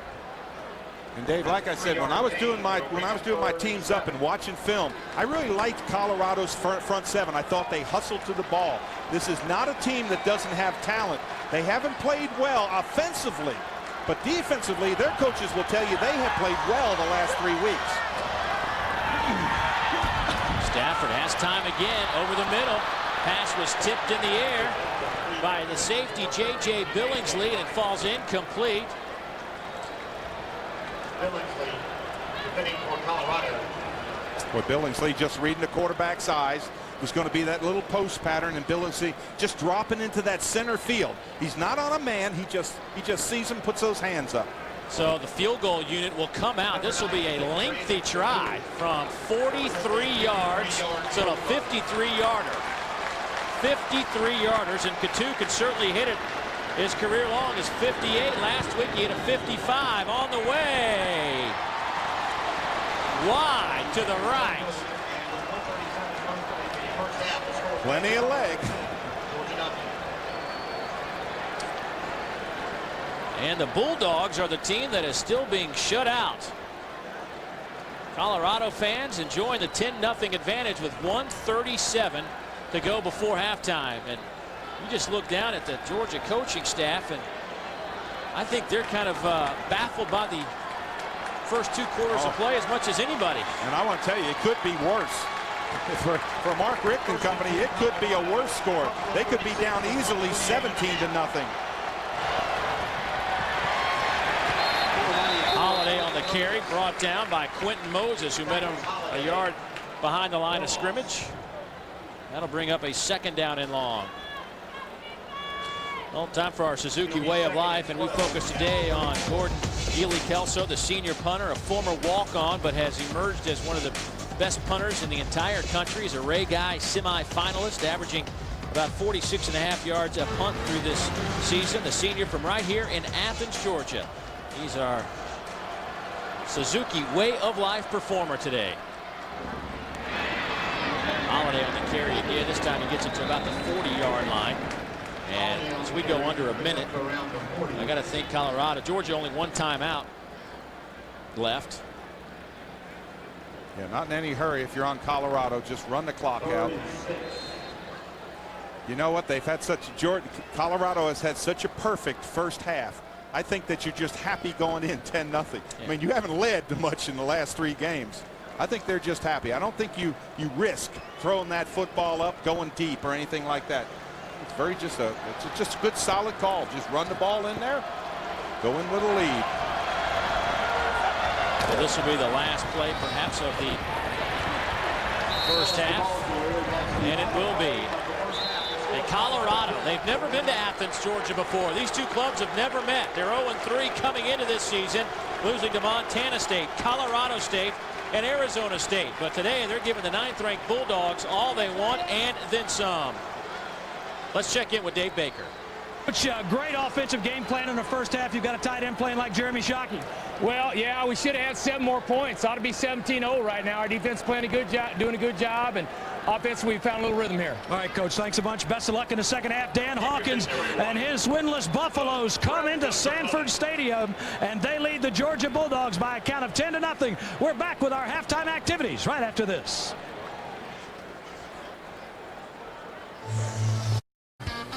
But it's been the Georgia Bulldogs, for the most part, who have been buffaloed in this first half of play. And there have been some miscues and some big hits. But Bernard Jackson gets over from the 1. You got Colorado guys diving with their helmets off.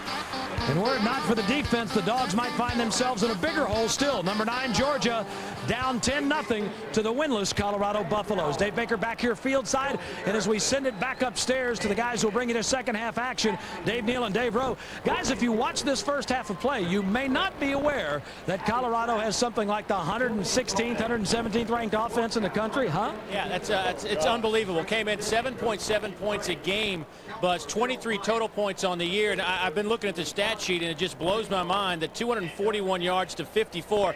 This is an offense that looks looks anything but sluggish. Well, it started with Jackson at quarterback running, and let me tell you, he has run today. 75 yards on 9 carries. He has broken down Georgia's defense. And just when you needed this, Charles, he's all over the place. Little guy, big heart, runs the ball. Georgia did block that field goal, or it could have been worse. Then Jackson came all the way downfield. They drove downfield. Jackson goes in for the quarterback sneak. They've actually, I believe that Georgia's lucky to only be down 10-0. Look at our Infinity halftime stats in the rushing yards, 132-18. They also own the passing yards, and they have just held on to the football. Georgia can't get a 3-and-out. I know, 19 minutes, over 19 minutes of that first half. It is an amazing transformation in just 1 week. If you looked at the tape like we did of Arizona State last week, this team was really hounded by some misplays offensively. One player here, one player there, but today they are working on all cylinders. Let's revisit your Toyota keys to the game. Well, they were interesting keys. We talked about airing it out, and look at that. Only had 89 yards today. In the first half, they have 109. He's 11 of 15. He's completing everything all over the place. And when we talked about the running back, we said one dominant running back needed to step forward. Nobody stepped forward. The 3 of them only have 18 yards. Well, Georgia's going to have to just flat out get some more plays. 21 total plays in the first half. Ralphie's on hand. You know, if he could clap, he probably would. Back in a moment.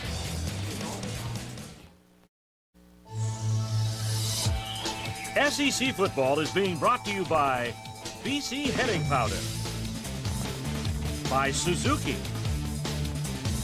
by Johnsonville Bronx, by Q Motor Oil,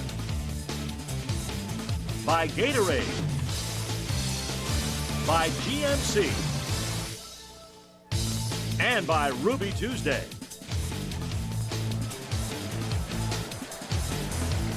Here in Sanford Stadium, Ralphie has to be happy that his Buffaloes are up 10-0. Dave Baker had a chance to catch up with head coach Mark Richt of the Bulldogs. Mark, really a very un-Georgia-like first half. Well, Colorado's doing a great job. You got to give them credit.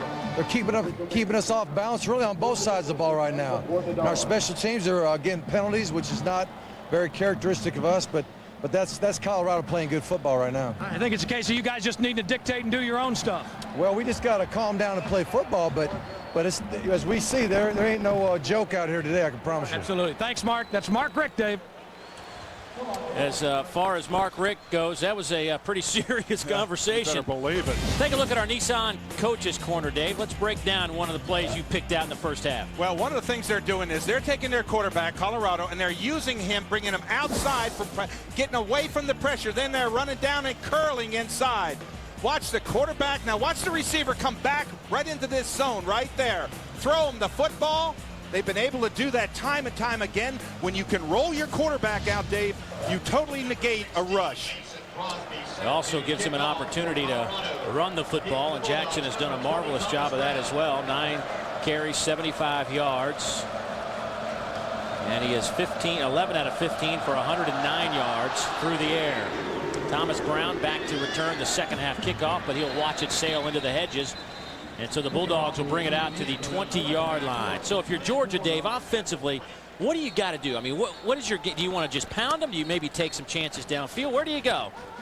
Well, I think, first of all, you've got to look at the running backs. Look at the carries. Thomas Brown, he has 1 carry. He has no yards, Dave. They have got to have a dominant running game. This is a team that runs the ball to set up the pass. They have not done it.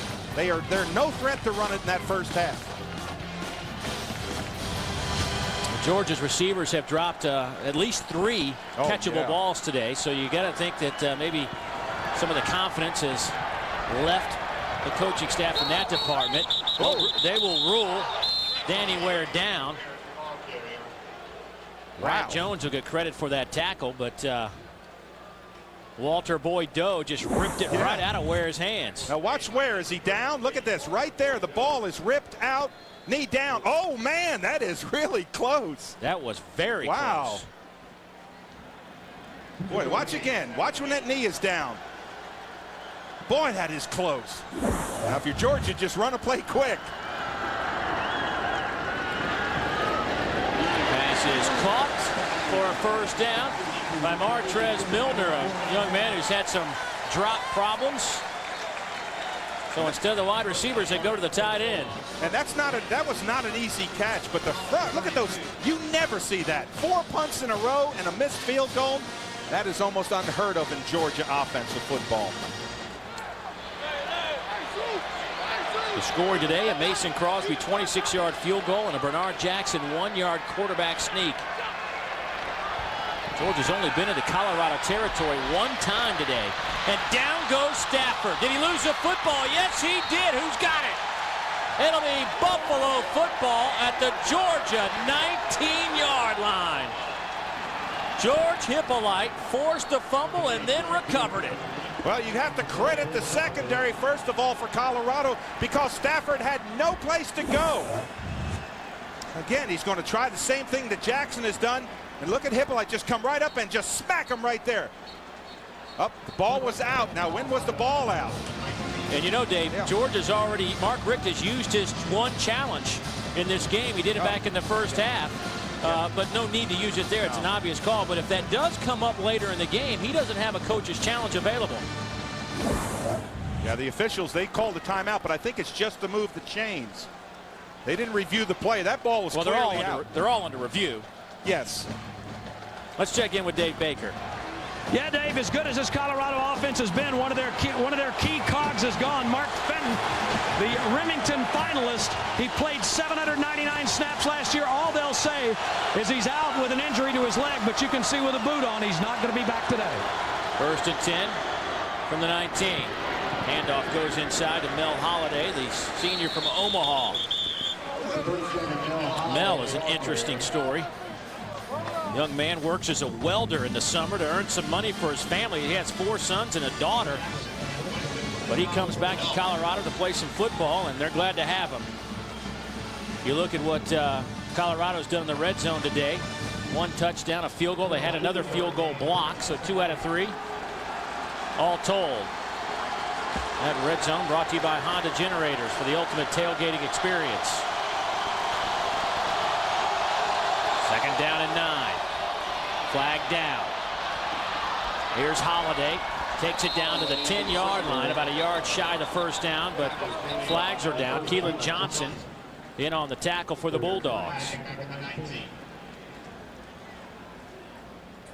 They're talking to Georgia, so it looks like they're going to take Colorado back. Illegal formation offense. Not enough players on the line of scrimmage. 5-yard penalty. Remains 2nd down. That's the 6th Colorado penalty today. Boy, good point of attack run. When we say point of attack, that's where that back just knows exactly he's going through the 5-hole, just puts his head down there. And I was watching Quentin Moses. He just took himself out of the play. See, he doesn't even see the play that's going right behind him. He was trying to get that outside containment. He just took himself out of the play. Now, he might have had outside containment on that play. I don't want to criticize him. Not knowing what the defense was, Dave. Couple of tight ends. Passes batted away. That is the 3rd batted down pass by the Bulldog defense this afternoon. Yeah, when you rush a passer, you don't get to him. What you do is you put your hands up. We used to say it's like throwing through the trees. Okay, Weston gets his hands up. Look at the big man in the middle. You put those hands up, and it's like throwing through a forest. Now see if Jackson doesn't come back. You can't let him beat you with his legs and go wide. 0 points in the 2nd half this year for Colorado. They're looking at a 3rd down and 14. 5 defensive backs for the Bulldogs, 4-man front. Jackson, here comes some pressure. Makes a couple of guys miss. He will be dropped back at the original line of scrimmage by Tony Taylor. And Dave, I was just going to say, this is a heads-up play. You don't force it in. You get as many yards as you can, and you come down in the field of play. You get as much yardage as you can. Don't take that chance of throwing it into trouble. You want to at least get 3 points on a turnover. Here comes the All-American Mason Crosby. He's made from 26, missed from 26, and now we got a 36-yarder. From the left hash. Kick is up, and it is good. It took 3.5 games. But Colorado's looking like they're clicking on offense. and just scored their first second-half points of the year. Dan Hawkins has to be happy on the road. 13-0, the Buffs. Now try our new Ruby Minis and Fresh Garden Bar combination for just $7.99. 2 fresh mini burgers, fresh hot fries, and endless fresh salad. All for $7.99. Only for a limited time. Only at Ruby Tuesday. Rick Wilcoxon is a real Geico customer, not an actor. So to help tell a story, we hired an actor. Originally, I switched to Geico to save money, but then I was in an accident. Yeah, that's right. I was in an accident. I got on the phone and called Geico. Yeah. Hello. Hey, how's it going? After a few days, I had my repair check. It was fantastic. Yeah, I got the check. Got my car fixed. It's my birthday. Fixed my bumper. New taillights. Geico. Real service, real savings. It's my birthday. Introducing the Triple Prime Burger, made with prime tenderloin, ribeye, and sirloin, ground fresh.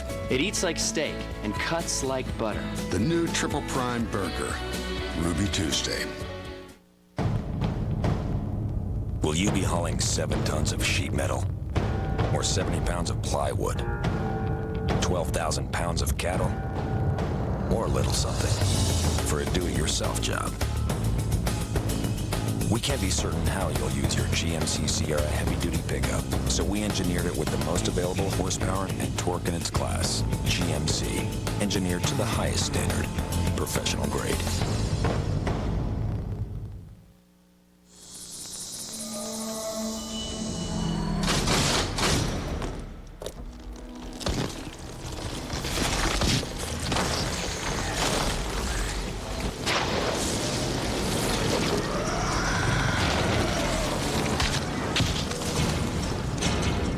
Introducing the rebirth of cool.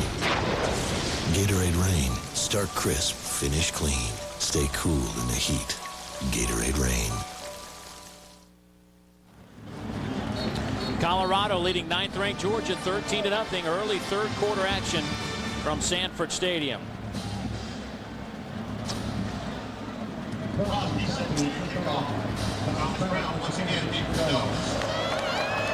Mason Crosby set to kick off. Dave, you almost get the feeling that Georgia needs a big play just to kind of get some momentum, get something going. Well, Thomas Brown will take the kickoff at the 5. And maybe this is big enough to get something cranked up. He gets flipped in the air out at the 32-yard line.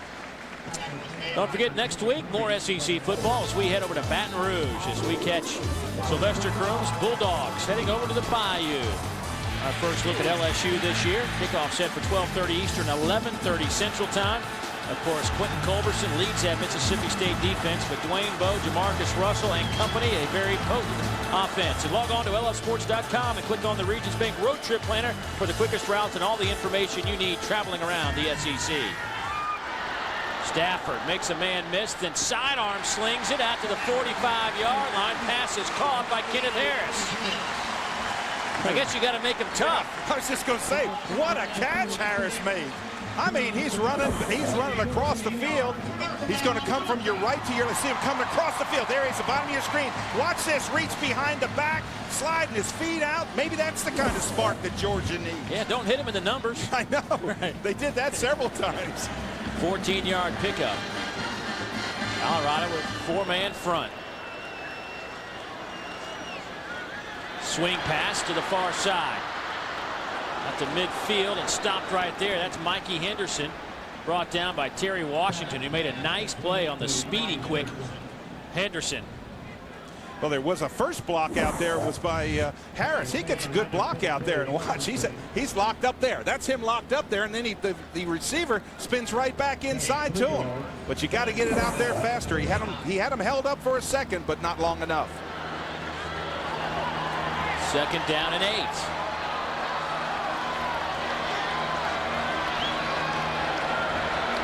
Here comes some pressure from the Buffs. Pass caught over the middle. Another outstanding catch. A.J. Bryant held on. Now the Bulldog receivers, you might have had a little discussion with the coaching staff in the locker room, starting to pick it up a little bit. Yeah, this is a post pattern contact right when he gets hit. just when he gets hit, but A.J. Bryant holds on there. Hey, maybe you got to hit these receivers. Maybe they catch better when they're being hit and they're not wide open. But no drops on this drive. Gain of 12. Stafford lobs it up. Nice catch by Ware. He's got a couple of blockers, but Colorado plays it well, and they create the turnover and recover the football. Terrence Wheatley with the fumble recovery caused by Brandon Nicholas, who didn't quit from his defensive tackle position and chased down Danny Ware. Boy, I'll tell you right now, Nicholas just comes in there and scoops that ball out. Forced a fumble. This looks like a great play for Ware. Going out there, he's got a big blocker out in front. Watch the ball just get ripped out. Right there. That's ball security. Nicholas is in there. Wheatley recovers the ball. Nicholas just pulls that ball out. Boy, what another turnaround. Georgia just starting to get some momentum. Colorado is just playing some exceptional defense, and Ron Collins, we just saw, has to be happy with the progress of this group today. There goes Bernard Jackson. Well, that's that quarterback read, Dave, where you're in the shotgun and you read the block on the end. Does the end come down? If he comes down, you take it out. It's an option. Jackson read it well, picked up, what, about 8-9 yards on the play, 2nd down and 2. Well, you know, this has been something that you know, Colorado's needed to do, and that is sustain drives. And you look today, they average 54 plays per game through 3 games. They're already up to 42 today, and that's kept Georgia's offense off the field.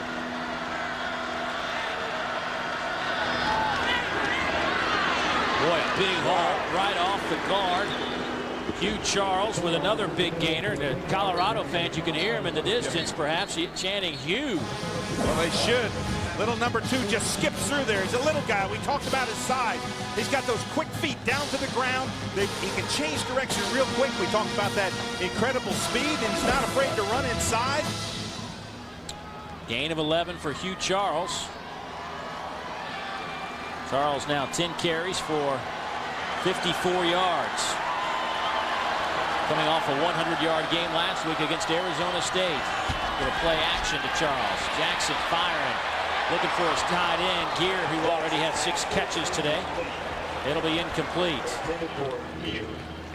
Now, if you're Georgia, not Dan Hawkins, but if you're Georgia, you've got to be stopping. You've got to be thinking of stopping. You've got to be thinking of doing something to give this offense momentum. A turnover, force a bad play. Dan Hawkins, he's on the other side of the field saying, hey, don't make a mistake, Bernard Jackson. There you see Willie Martinez. That's the defensive coordinator for Georgia. He just wants something to happen. Cause a fumble, get an interception, get a tip ball, get a sack. Positives. Georgia's yet to hold Colorado today to a 3-and-out.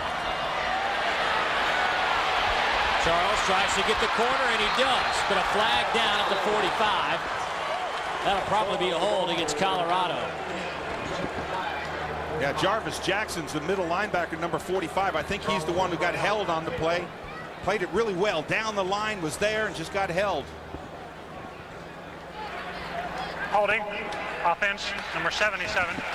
10-yard penalty from the spot of the foul. Remains 2nd down. Need to correct myself. Georgia, when they turned it over back at the 20-yard line, the defense actually held them to 3 plays, but they did give up the field goal. That's the only time today they've had a 3 and quote out. Closed captioning is provided by IKBI Incorporated. Building vision, building relationships. For more info, go to IKBIinc.com.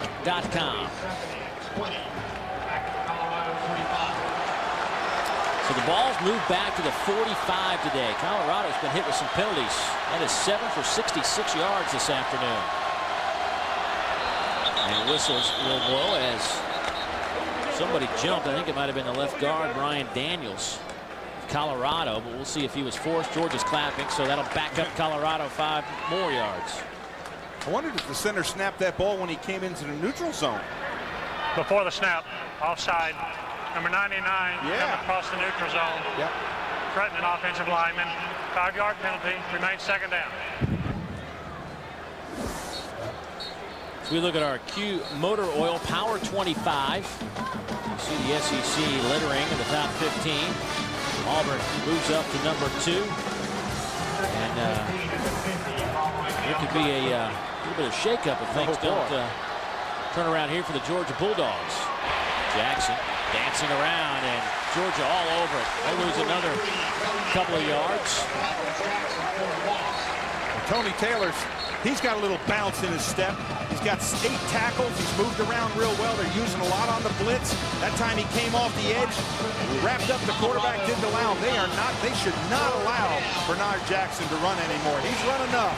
If you're on Georgia's defense, you've seen enough of number 7 running the ball. And Tony Taylor, he's one of those guys that says, I've seen enough of them.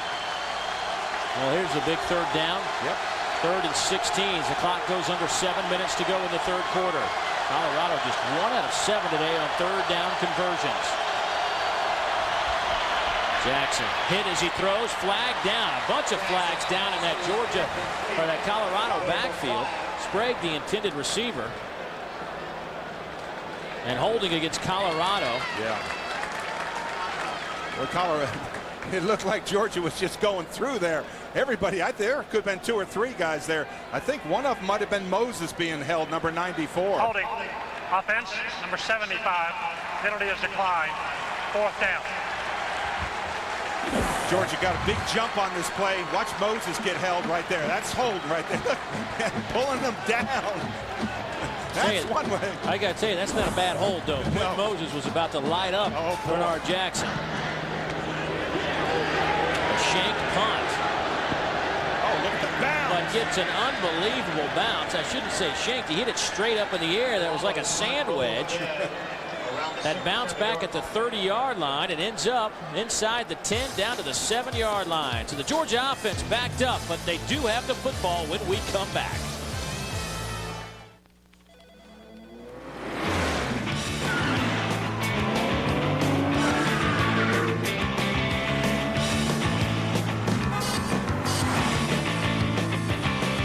Introducing the most powerful BMW 3 Series coupe ever, with 300 horsepower and twin-turbo technology. To some, it's remarkable. To us, it's business as usual. BMW, the ultimate driving machine. You have to love doing the job. It takes a special person to be a firefighter. There's nothing I wouldn't do for them and nothing they wouldn't do for me. Firefighters appreciate great food about as much as anybody. We like to eat, and we have to eat to keep our energy levels up. We like a lot of food, and we like good food. If a firefighter says it's good, it's good. And right now, enter the Firehouse Subs Home Field Advantage Sweepstakes. Get a combo and enter for your chance to turn your home into a football watcher's paradise. Just visit any Firehouse Subs for details.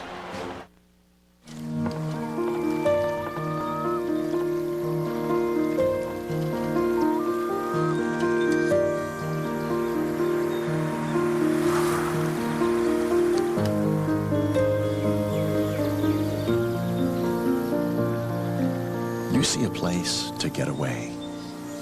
We see a way you can retire there. We all have a big picture. What's yours? Regions. That's the power of everyday confidence. It's time to make the smart choice. Metropolitan Volvo, America's newest Volvo dealer, is now open right here in Central Florida. Now you have a choice. European luxury for less, thousands less than BMW or Mercedes. Metropolitan Volvo sets a standard for safety, performance, and value. Make the smart choice. Metropolitan Volvo in Orlando on US 441 just south of the Florida Mall, and online anytime at metrovolvo.com.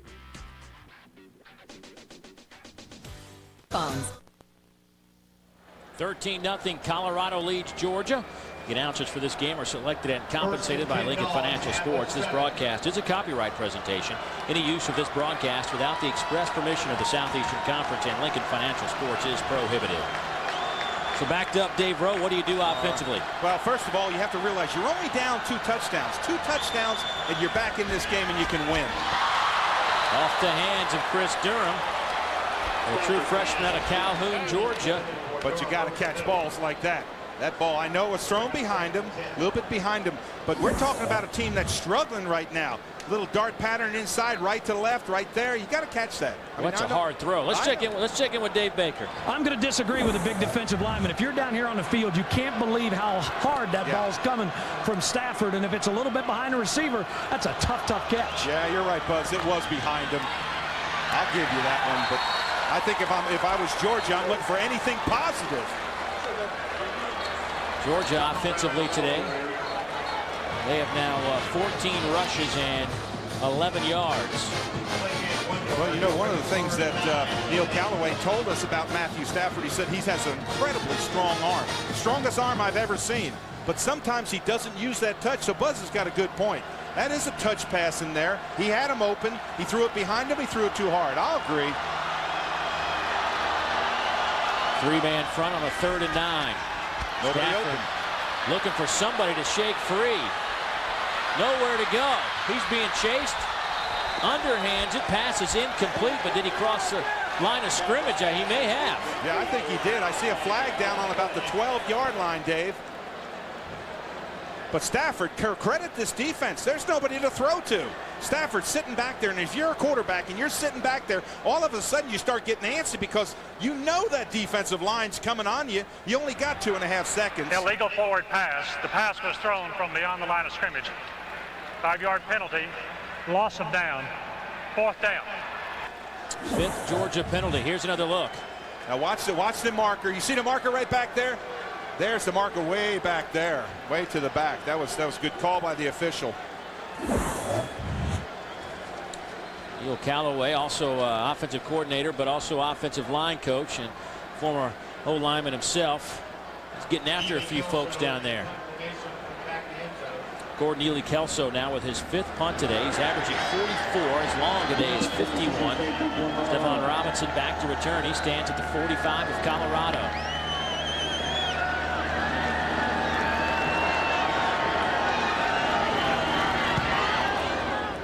Another good high kick. Robinson will take it at the 45. Makes a man miss and then falls forward into Georgia territory. A 49-yard kick. 4:50 to go in the 3rd quarter. Dan Hawkins, who got beat last year when he was with Boise State 48-13, has to be happy right now. We'll be back after word from your local stations. You might recognize that logo. That's what we used for a number of years, but now we use this one, Lincoln Financial Sports, as that is what we are called after a merger back in April. Whatever the name, you got to like the game today. It's been entertaining, especially if a Colorado fan. Georgia looking to get some offense cranked up. Their defense has been out on the field, it seems like, all afternoon. Now they have to have another big stand. Here's Hugh Charles. Brought down by Trey Battle. Flag was down. Yeah, flag came in. I couldn't. Those gold pants, sometimes it's hard to see that flag. And there's Joe Cox, the backup quarterback, getting loose. The freshman out of Charlotte, North Carolina, may see some action today. Ooh, that flag, Dave, may go against Colorado.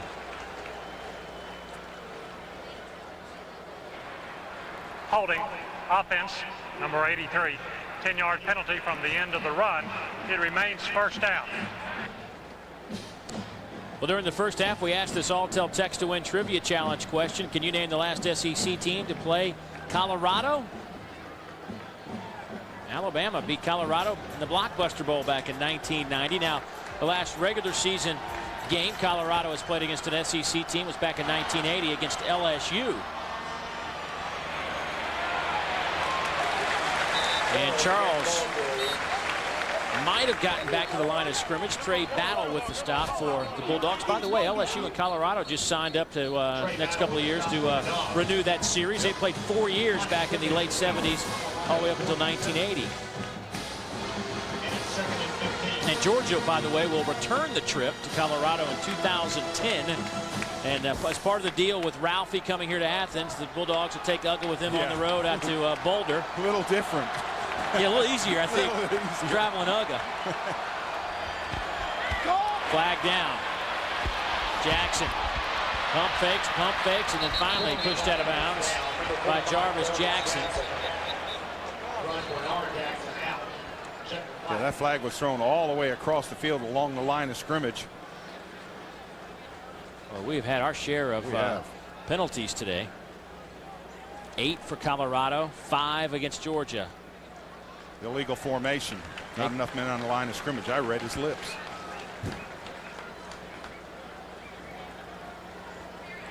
Illegal formation. Offense. Not enough players on the line of scrimmage. Penalty is declined. It's 3rd down. And to revisit our Aaron scoreboard, Auburn and Buffalo just underway. Virginia Tech getting more than they thought they would from Cincinnati. Clemson all over North Carolina, and Wisconsin had the early lead, but Michigan back out in front. So Dave, here it is, 3rd down and 15. The Georgia defense has played much better here in the second half as the Bulldogs go into a nickel package defensively. Yeah, you can't let Bernard Jackson get outside of you, number 7. Don't let him run to beat you. Put pressure on him. Jackson going up top. Some bumping going on down around the 20-yard line. Patrick Williams, a sophomore out of DeSoto, Texas, being covered by Paul Oliver. 10 complete, and that'll bring up a 4th down. Yeah, this is just a little bumping, incidental bumping. Just running along, nobody really having an advantage, one hand on the other.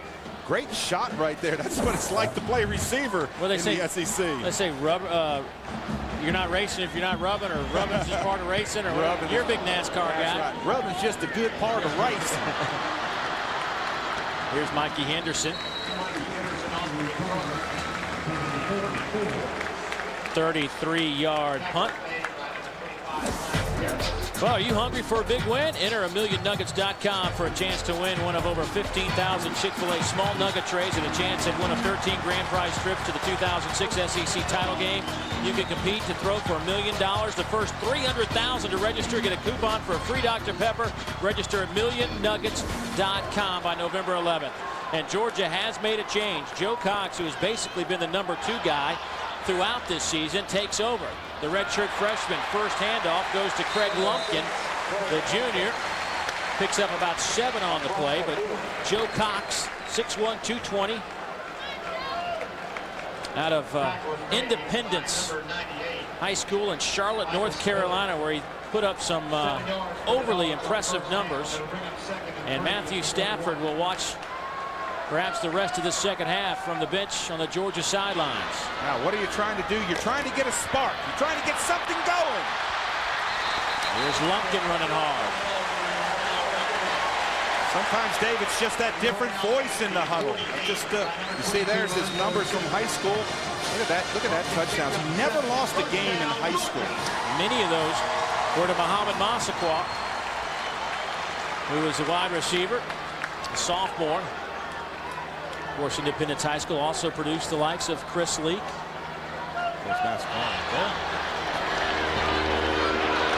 Lumpkin again. 3 straight carries for Lumpkin. This time he's brought down about the 47-yard line. Sapilli, the linebacker, a freshman from Honolulu, makes a tackle. And interesting, Georgia going in a no-huddle offense, trying to get that spark, not allowing Georgia or Colorado to make a change on the line. Today's 1st and 10 line is brought to you by Titan Technology Partners. Go to s2v.com to learn more about how Titan makes IT right. Now, if Georgia can go down and score, they will be back in this football game big time. George Hippolyte hit Lumpkin right about the line of scrimmage. Oh, swallowed him. That's what the big sophomore did. Look at 86. Boom, just comes down that line. He's number 86 right there. Watch him come down the line. Boom! That's the way you pinch. You know, Neil Calloway told us about Kent Shackle for the left tackle. He's been having some problems when guys are slanting on him. We just saw it there. Milner makes the catch, first down. To the 32-yard line. And Dave, did you see that pass? What he did that time, he threw directly to him. He had touch on the ball. It wasn't a bullet. It was just a touch pass. Watch when he drops back. He's going to drop right over there. He's going to look downfield, find his big tight end, number 87. And look at that. Just touch that ball in there. Look that ball in. Go back to the basics. Georgia is all of a sudden they're moving the ball. Here's Lumpkin again off the left side. Ball's inside the 30. Now, if you're in the Colorado huddle, you're starting to get a little bit nervous because all of a sudden this Georgia offense is coming on you. If you're in the Georgia huddle, all they need is 2 touchdowns to get back in this football. Nobody knows it more than Dan Hawkins. 2nd and 7. There's Joe Cox. Involved in that four-man race for the starting quarterback job. Came out number 2 behind Joe Tereshinski. Then Stafford got the nod, and Cox basically hanging there at number 2. Here's Lumpkin. That'll be a first down at the 20-yard line. Wheatley runs him out of bounds. Boy, and what a fake by Joe Cox on the play. This was an incredible fake. I actually watched the receiver, the carrier. I thought the carrier had it going that way. Then all of a sudden, Joe Cox just pulls it out of there. Last second, finds that crossing pattern. Looks for Lumpkin and finds it. Positive yards. There's Matthew Stafford. Watching on the big screen, his friend Joe Cox. That pass batted down at the line of scrimmage. Pass is broken up at the line of scrimmage. About the only thing that was just a 2-step drop. He had his wide out, and Hippolyte just got that hands up in there. Georgia scores 83% of the time inside that red zone. That's 3rd best in the SEC. 10 touchdowns and 12 opportunities. And that look at the red zone, powered by Honda Generators for the ultimate tailgating experience. Yeah, if you're Georgia, you're not thinking about field goals here. You need a touchdown. Out of the shotgun. Thomas Brown was eaten alive the second he touched the football. Abe Wright, the defensive end, was in there before I don't even know why you hand the ball off. I know. He was standing right next to him. Wright just swallowed him. It'll be 3rd and 16. The Bulldogs are down a couple of touchdowns here in Athens.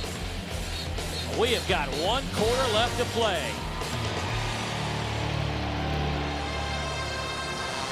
Aaron sells more high-definition widescreen TVs than just about anybody else in America. It's the sign of a great deal. Aaron's has the widescreen and LCD flat panel TVs that everybody wants, all at the price everybody wants, the guaranteed lowest price. Aaron's also sells brand new, brand name furniture, appliances, and computers at the guaranteed lowest price. No credit check and the most flexible payment plans. So picture yourself getting your next TV at Aaron's. Do the math. Nobody beats Aaron's. Dude, we are so stoked. Going hella boarding, dude. Let's rock, dude. 10-4. Hey, dude, I think that dude wants you. Well, that's just the pilot. Dude, not the pilot? No. I've never done this before. But I did stay at a Holiday Inn Express last night. Stay smart. Stay at a Holiday Inn Express. Our 265 horsepower Nissan Frontier has electronic locking rear differential. Theirs doesn't. Frontier has an available factory spray-on bedliner and Utilitrack system. Theirs doesn't.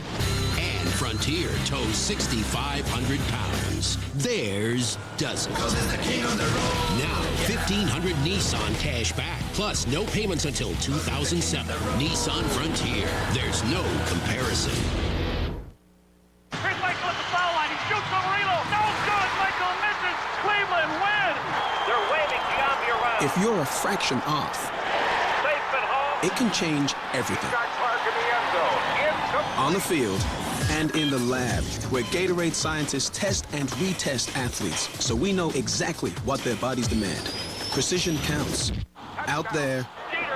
Bulls win. Bulls win. And in here. On a warm afternoon on the first day of fall, UGA enjoying the cool temperatures as SEC football is brought to you in part by Nissan and your Nissan dealer. Dave Rowe, you think Muhammad Massaquoi might be the guy here on 3rd and 16? I do. He's got single coverage, top of your screen, right up there. Little handoff to Lumpkin on 3rd and 16, trying to catch Colorado. It's a big pickup down to about the 12. Actually, they'll spot him back closer to the 13.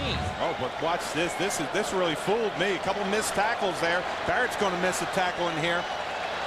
Right in there. There's a missed tackle in there. Still running. They almost caught him. What's 4th down, Dave Rowe. They're going to go 4th down 13. 4th down and a long 2, short 3. That was Neil Callaway, the offensive coordinator. Biggest play of the game.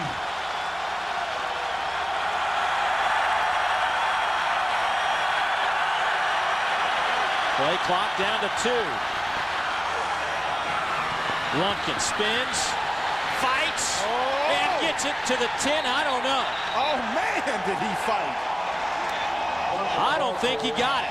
Oh, I think Joe Cox, I think he should have just kept the ball. He might have been able to walk for a first down. Walter Boyd Doe was the first man, and the second man was J.J. Billingsley, and they converged to stop Lumpkin. The Buffaloes take over, leading by 13 in the fourth quarter. Lumpkin gave it all he could. He just didn't win that battle. Now try our new Ruby Minis and Fresh Garden Bar combination for just $7.99. 2 fresh mini burgers, fresh hot fries, and endless fresh salad. All for $7.99. Only for a limited time. Only at Ruby Tuesday. Well, I'm finally selling the place. Oh, you're kidding. Decided I gotta chase the dream before I'm too tired to do it. Well, this car's sure gonna miss you. No, new fella take good care of it. So you bought this infirmary? Yeah, I just decided I had to chase the dream before I got too tired to do it. Maybe you'll finish your life's work early. Or maybe you'll hear a second calling and say, hello, future. Call your advisor about the retirement resources of Lincoln Financial Group.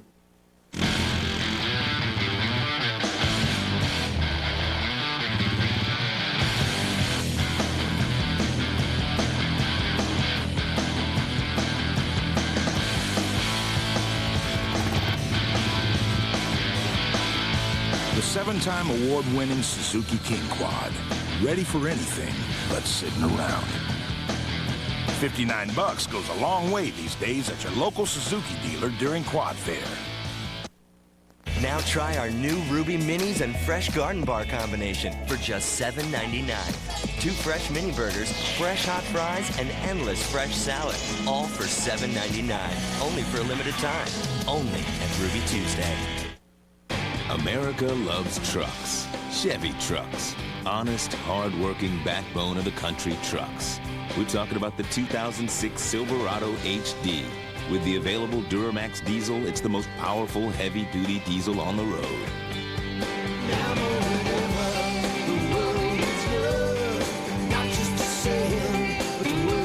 Long live Silverado from Chevy. America's #1 brand, America's #1 value. There's Joe Tereshinski, the senior, still out with a bad high ankle sprain, has a boot. He gave way to the true freshman Matthew Stafford, who gave away to the redshirt freshman Joe Cox, and that didn't work, and now Colorado has it first down and 10 from the 10. Jackson sidearms it, pass is caught by Dusty Sprague. DeMarcus Brown runs him out of bounds. Well, Dave, one thing that Colorado has done, their defense has really come up and stood it. I mean, they have played really, really well. They've stuck them up front. Their defense this year in the red zone, as they just held Georgia moments ago, they've given up only 6 touchdowns, 50%. Most teams like to be around 75%, 70% in scoring touchdowns, so they're doing a nice job. That look at the red zone, powered by Honda generators for the ultimate tailgating experience.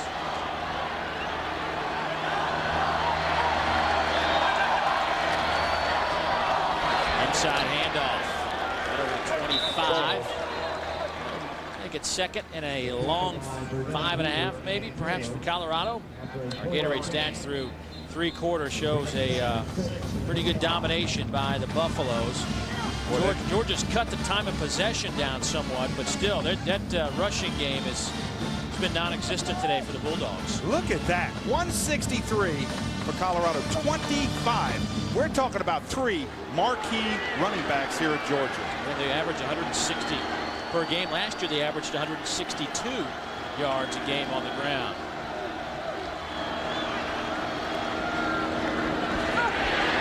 Jackson throws. Nice catch. That'll be the tight end we've seen all day. Briar Gear. That'll be his 7th reception of the afternoon. 7 for the tight end.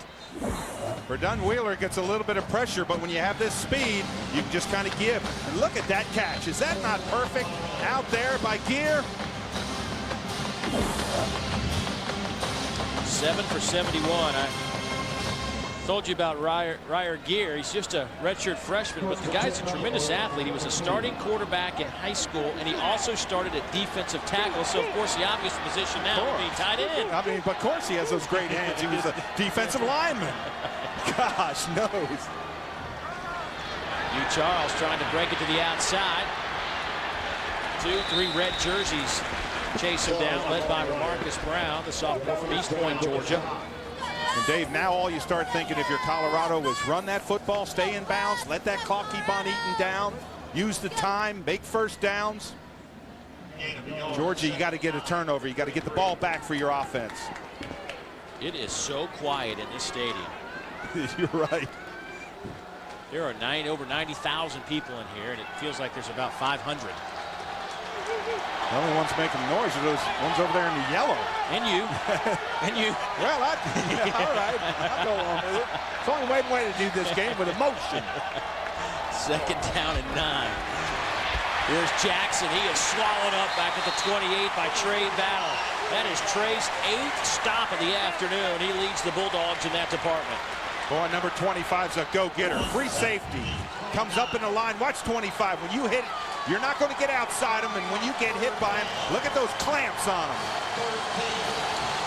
The senior out of Forsyth, Georgia, former walk-on high school quarterback. Now, can they force Jackson into a bad throw? Can Trey Battle come up with an interception?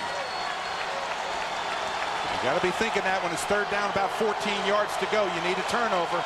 If you're Colorado, you're thinking, don't make a mistake. Play clock winding down. They're going to have to burn a timeout. That's what the Buffaloes do. That will be their first timeout of the 2nd half. Back to Athens after this. We call it a granny breakfast because my mother comes over sometimes, and when she gets there, they're like, Granny, fix us this, fix us that, and she'll go fix them whatever they want. Not Granny, Mommy. Guys, get up, let's go to Crystal's, get your granny breakfast there. My youngest son, he usually gets the express breakfast. My oldest son, he gets his scrambler, and me, I get 2 cheese crystals. Everybody's happy. That's my crystal story. What's yours?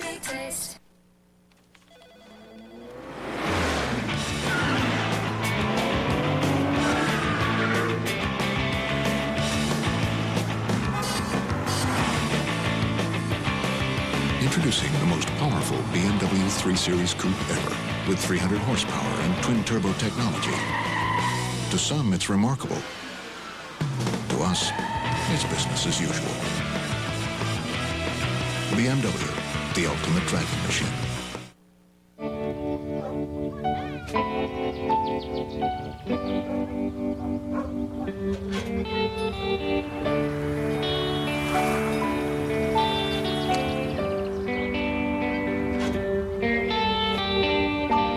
You see what's there.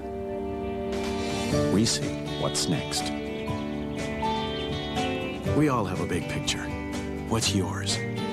Regions. That's the power of everyday confidence. There are times you gotta ask yourself, do you think you've got the torque? Or do you know you've got the torque? New Q Torque Power for trucks. Heat activated to help more of your engine's power reach the road. No leading synthetic motor oil delivers more torque than Q Torque Power. New full synthetic Q Torque Power for trucks. Unleash all your horses. Try Q Torque Power now and get $15 off. Rebate details at qpower.com. SEC football is brought to you in part by Chevrolet. Out of the timeout, Colorado looking at a 3rd down and 13. The ball sits at the 29. Here come those fans alive.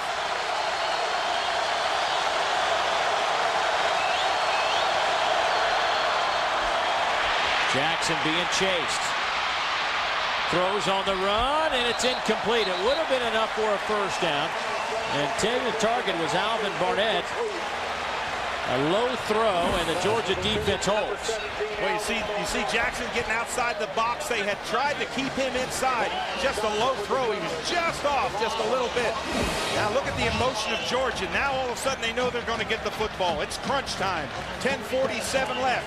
They've got to come back with some offense. Mikey Henderson back to return. He has 1 touchdown on a punt return this year. Light it up. That punt is shanked. Wow. And Georgia will get outstanding field position.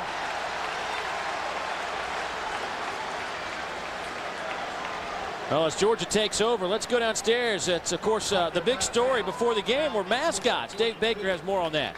Yeah, it's kind of a dog day afternoon, Dave. Uga's actually out right now, but you know these mascots, if you take a look at them and what they do. You know, Uga began in 56, Ralphie in 34. Uga's a guy, Ralphie's a female. The weight, about 1,100 pounds to 65 pounds. Top speed for Ralphie's about 25 miles an hour. Uga, we have determined, is built for pleasure, not speed. Got a low base. Georgia in a must-score position now. Joe Cox stands in the pocket, fires over the middle. It is caught by A.J. Bryant down at the 25. And I got to tell you, that was an outstanding throw from Joe Cox. Absolutely. It was started off with a great play fake in the line. Great play fake in the line right there. Play fake in the line. Now come out. Look at the line. They've locked them down. Got a lot of time for him to stand back there and look, and he throws a strike. Nobody was even close to him on that play. Dr. John Easton, the wide receiver coach, told me that A.J.'s had a pretty good week of practice. Expected him to play well today, and that is a huge, huge catch. First down and 10 now. Here's Lumpkin. He got tripped up in the backfield and fell forward to just about the line of scrimmage. George Hippolyte will get credit for the stop. Hippolyte with a forced fumble, a fumble recovery, a pass broken up, quarterback pressure, and a couple of tackles today. Played well. Number 86 has played really well for Colorado. Their front seven, you said it, you were impressed with them. They played exceptionally well today on the road. Yeah, when I watched their team up film, they weren't losing games because of their front seven. Whistles. Boy, Colorado had to use another timeout. Second timeout. Colorado. And we'll take a timeout with the Buffaloes. 9:20 to go. Georgia knocking on the door. No big blown assignment that last time for Colorado on the timeout, Dave Neal. Dan Hawkins just wanted his guys to get a breath and regroup. This is their biggest series of the game on defense. Thanks, Buzz. Second down and 9. Flags are down again. Little swing pass to the fullback, Sutherland. He's down to the 5. Touchdown, Bulldogs, if it holds.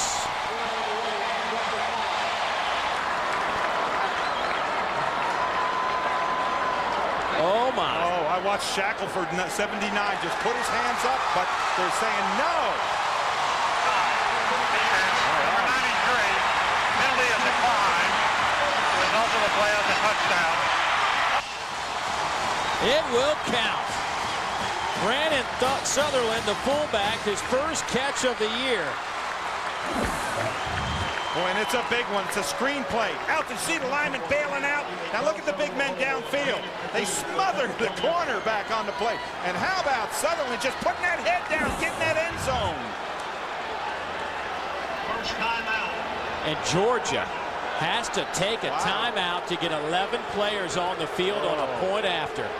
Martrez Milner, Mark Richt, and Neil Callaway. Those looks kind of sum it up right now on that Georgia sideline. Look at Neil Callaway. He is upset. But how about Sutherland on that play? He's a tough guy. They say he's one of the strongest players on this team, Dave, and he showed it that time. Boy, when he got to that end zone, he just put his head down, and nobody was going to get near him. But look at the concern on Mark Richt. You don't want to waste a timeout in this situation. Well, you know, and it comes back to the clock situation now where, you know, late in a ball game when you're down, you can't afford to not have all your timeouts. You get around 2 minutes and a change of possession happens. The clock immediately starts, and if you only have 2 timeouts, it's hard to stop the clock and get the football back. So we'll keep an eye on that as this game unfolds. Next week, we will be in Baton Rouge, Louisiana, as LSU plays host to Mississippi State at 12:30 Eastern, 11:30 Central Time. And you can log on to lfsports.com and click on the Regions Bank Road Trip Planner for the quickest routes and all the information you need traveling around the SEC.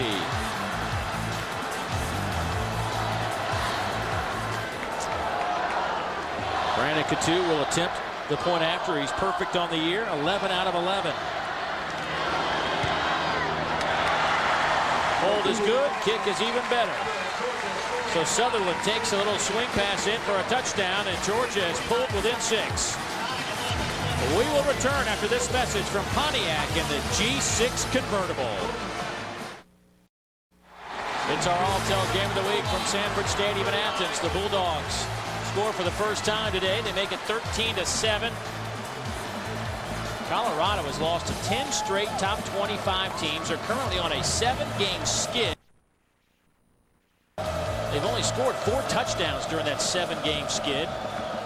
But today they look like a team that's on a 7-game winning streak. Absolutely. Now, kick them deep, hold them, get that defense in there. Here's Robinson. He's out to the 25-yard line. A good return. Colorado will take over at 25.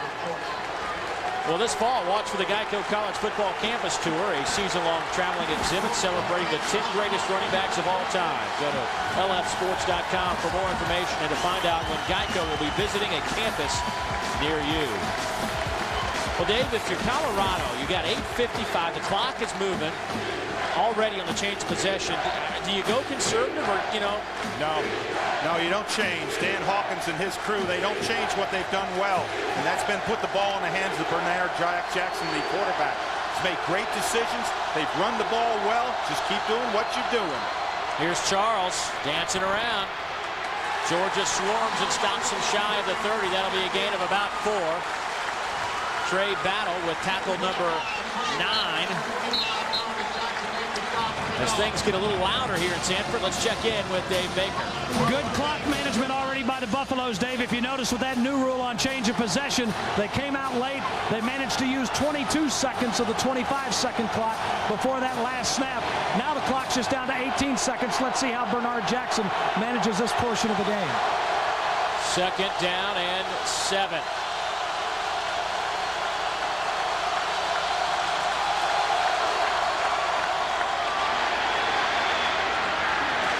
Lofts it up, incomplete. Looking for Dan Getz, the tight end, and Georgia finally covered a tight end. Well, that's not a bad throw by Jackson in that situation. Don't force it, don't make a mistake. The worst thing you can do is turn the ball over. You'll hear that crowd this play. 3rd down, 6 yards. They know if they can stop them, they're going to get the ball back. Colorado, 1 out of 10 on 3rd down conversions. It's 3rd and 7. And the crowd will make a lot of noise on this 3rd down. You got to get upfield. You got to contain them. Don't let them run up the middle.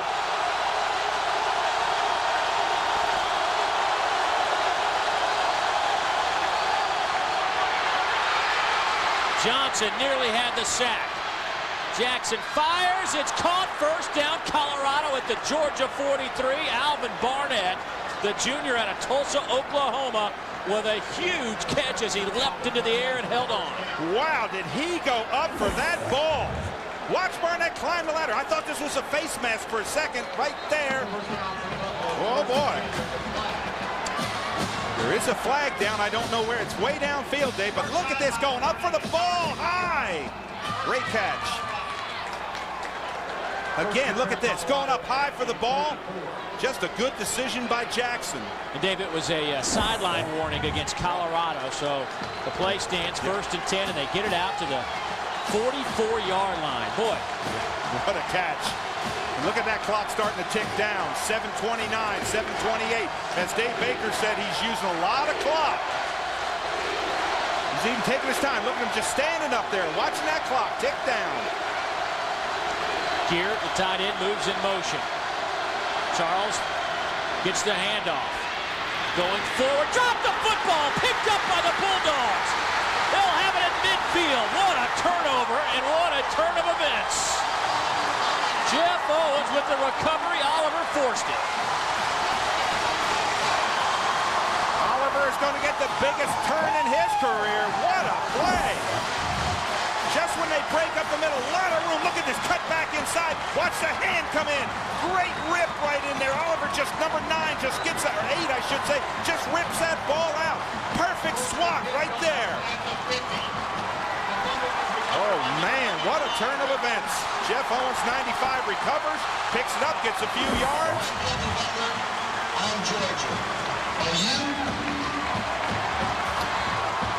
First down and 10 from midfield. Joe Cox under center. Cox fires. Here's Miller, the tight end, down to the 33-yard line. He lost the football, but recovered it. Ryan Walters hit him.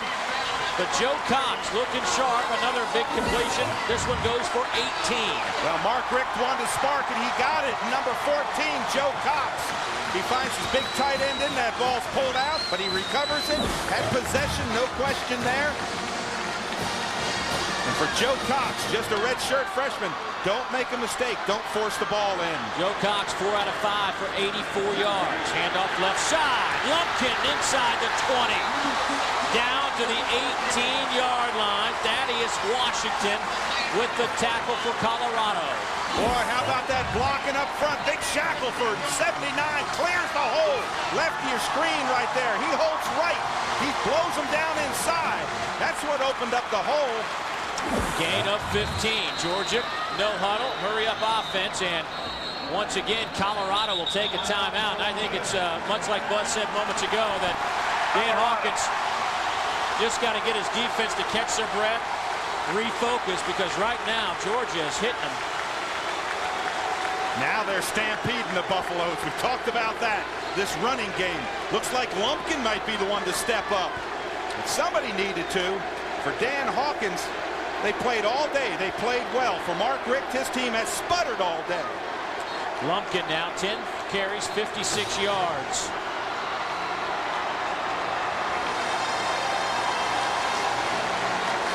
Danny Ware 6 for 18. Thomas Brown 3 for -7 today. Look at that red zone today. Georgia's been in there one time, came away with nothing. They were held on downs. Look at the red zone, powered by Honda generators for the ultimate tailgating experience. Joe Cox, 5 out of 6, excuse me, for 101 yards. Matthew Stafford played almost 3 quarters, 8 out of 16 for 76 yards. Joe Cox has come in and looked very sharp. He played a little bit against Western Kentucky and made a couple of bad throws when he was in there. And that's when Matthew Stafford the next week became the guy when Joe Tereshinski got hurt against South Carolina. But I think Joe Cox is playing himself right back into the mix. Boy, he is. I want to tell you, he's making great decisions. He's careful with the football. There's a first down and 10 down for the Bulldogs inside the red zone. Cox back to fire, lofts it up, looking for Massaquoi to make a play. And that ball could have easily been picked off by Terrence Wheatley. You said he's been careful. That was not so careful. Let me tell you, Massaquoi might have saved the game here. That was incredible. Sometimes as a receiver, you got to play defensive back. It doesn't fool the corner, and watch Massaquoi get that hand in there and knock the ball away. He put that right hand inside and just knocks the ball away. Watch that right hand come around. Look right there. See the hand come in, he pulls the other man. Oh, he did it. That right hand, Massaquoi pulled it away, or that would have been a pick. Wow. Second down and 10 now. Now, can you capitalize? Comes some pressure on the outside by the Buffs. Georgia picks it up, the slant to Massaquoi down to the 10-yard line. That'll be a yard and a half, maybe 2 shy of the first down. Terry Washington on the coverage. Boy, that's a long-time combination all the way back in high school. Watch this. You don't drop it when your quarterback needs it. Look at that good ball control. Keep that ball inside, Dave. Well, that was a perfect strike, and Massaquoi was not letting that one hit the turf. No way. Now, third down 2. Do you run the ball? I think you almost have to run it, but they're not in a run formation. Lumpkin in that tailback. Cox in the shotgun. But the only run they have is Lumpkin coming across. And he'll get it. Yep. The Colorado Buffaloes knock him for a 1-yard loss. Brad Jones, the outside linebacker, led the way defensively. Well, there's nowhere to go. The only handoff you can give is that front handoff. And look at Colorado. Look at the white shirts in there. They are just jamming up in there. You see Walters, 15, Jones in there. Now the question is on 4th and 3. Georgia's going to go for it. 5 minutes to go. Oh, you start thinking 6 down. Do you go for the field goal? Georgia's not playing for a field goal. Here it is, 4th and 3. They tried it before, and Colorado held them. Cox, pressure comes. Pass is batted in the air, and the Buffalo Oats make another defensive stand. I think that was Billingsley that came from the outside edge. J.J. Billingsley, number 5, and Abraham Wright, number 53. They got the hands right up in the face of the quarterback. Again, top of your screen. Look at him coming from the outside. Right there, hands go up. And I think it is number 5, Billingsley, got it. Again, great play, good call. They were coming with pressure. Dave, I got to ask, why not kick the field goal there? Well, I was thinking that. I mean, with 5 minutes left, you know, but they just decided they're not going for it. But I think I might have. And on the change of possession, the clock moves. Buzz, what do you got? Dave, I don't know that you can kick one there. The place where you could have kicked one there is if you'd kicked one on the previous time when you went for it on 4th down, and then a field goal then would have tied it. See, I think you got to get points in that situation. You know, the theory is get the 3 and maybe you have a chance to send it to overtime. And at home, you'd think you'd like your chances in overtime. Also, Colorado getting worn down, but Mark Richt thinking victory on that possession. I understand that, but they've been down there twice, and twice they came away with nothing, Dave. You're exactly right. You've got to start thinking about overtime. You're under 4 minutes. You know, if you get the 3 on that first one, then you get that second situation. Now you got to go for a touchdown. Now that clock really, now it ticks. Colorado with no timeouts left. Georgia with 2, and we go to 3:40 in the game. And you remember Georgia lost that timeout. They wasted it. There's Charles looking for some help, and he's swarmed and swallowed back at the 7-yard line. Quentin Moses and Brandon Miller converge for the tackle. Boy, big players make big plays, and watch 94 come in there. And also Miller, number 12. Good play on the line. Now, you got to hurry. You got to get up. You can't just lollygag around right here. Our Aaron scoreboard. Auburn is second up a touchdown. There you go. 3rd and 13. Clock approaching 3 minutes. Mark Richt thinking he has to save those timeouts, Dave. I don't know. I might burn one right in there.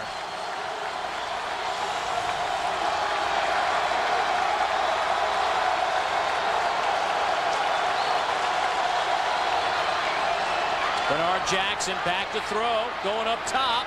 Passes through the hands of Patrick Williams. Coverage on the play by Trey Battle. And now Colorado will have to punt it away. The clock stops, but Georgia needs to have their offense ready, because as soon as the ball is placed for ready after the change of possession, the clock will start. Boy, good concentration there. You're right, that went right through his hands. Oh man, he had a shot at that. Look at number 4 go up for that football. That's Patrick Williams going up. Well, we've seen big punt returns before. Georgia's going to have it in 4-down territory. Well, this should be returnable. Mikey Henderson makes a man miss. He's got room now. He is dropped down at the 43-yard line, so a short field for the Bulldogs, a 47-yard kick, 2.5 minutes to go.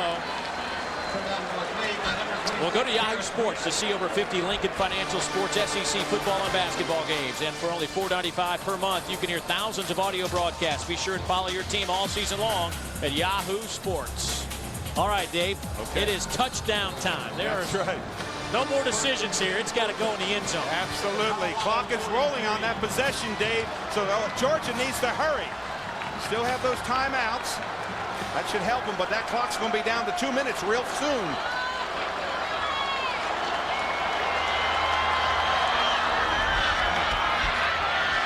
They'll swing it to Lumpkin. Makes a guy miss. Another miss down to the 36-yard line. Georgia has to be in a hurry-up offense, but they're a hurry-up offense to begin with. Yeah, I'll tell you one thing. If I'm a defensive player, I'll let you run this all day long. As long as you chase them back inside, takes a lot of time. Didn't pick up a first down, 2nd down and 8. Clock ticking down to 1:40. Got to go downfield. 2nd and 3. Massaquoi, a little slant, dancing around to the 25, and he's knocked out of bounds. That'll be a Georgia first down. Boy, and that was a good decision by Massaquoi. Get out of bounds. Stop the clock. Don't let that thing keep on running. And he makes a heads-up play. This is that little tunnel screen underneath. See the big lineman coming out?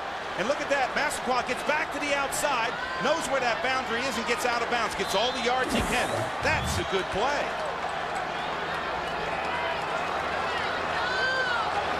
Cox, 8 of 11 for 128 yards. He'll line up in the shotgun. Massaquoi. Georgia will burn a timeout. Oh, wow. Wow, the clock was stopped on the out of bounds, and they have to call a timeout. And there was 12 seconds left on the play clock as well. Gosh, that's 2 wasted timeouts. I'm not trying to be too critical, but wow, 2 wasted timeouts on the extra point. That'll leave Georgia with 1 timeout remaining. Closed captioning is provided by IKBI Incorporated. Building vision, building relationships. For more info, go to ikbiinc.com. Let's go downstairs again to Dave Baker. You know, Dave, clock management is such a new deal now with these new clock rules. You talked about Georgia's clock management right there. You know, Dan Hawkins can say he's going for the jugular on that last play they ran offensively, but if they don't throw the ball and throw an incompletion and they run the ball, Georgia might have been in a situation where they would have had to take a timeout before the punt, because almost assuredly Colorado would have taken a delay and then take another timeout on the change of possession so they don't lose one. But you know, that's the great thing about our jobs. We can second guess always. You know, if they had kicked the first field goal and then kicked the second field goal, they could be in range to kick a winning field goal right now. Jerry Claiborne used to call that old if-in game. Yep. If ifs and buts were cherries and nuts, every day'd be Christmas, Buzz. Tough decision, though, but there's no decision on Mark Richt. He knows they're in 4-down territory. They got to go for it. Now, what you want to do is throw to about the 10, 12, 15-yard line. Then you've got 4 shots into the end zone. That streak is certainly at stake right now. The shutout, the 2-game shutout streak is over with. Only 2 wideouts on the play. Only 2 wideouts. Setting up the screen to the fullback, Sutherland. He dives forward inside the 20. We'll see where they officially spot it. It'll be down at the 19-yard line. That'll make it 2nd down and 5, and the clock stops. You know, this is an interesting call. People are saying, what are they throwing screens for? You can throw that underneath screen. What you do is you run your wide receivers deep. You get that coverage deep, and then you throw underneath, hoping that you can break one. And that's what Georgia is electing to do. They're trying to break it underneath. But they need to get to the 10-yard line, so they got 4 shots at the end zone. 2nd down and 4. That handoff goes to Lumpkin and nothing doing. What was that play? Walter Boyd Dorff makes the tackle for the Buffaloes. What was that play? I think they were trying to catch him real quick on that slash through the middle, but it certainly didn't fool Colorado. Here goes the clock. Approaching 1 minute. And it's now 3rd down and 5. Got to throw to the 10-yard line.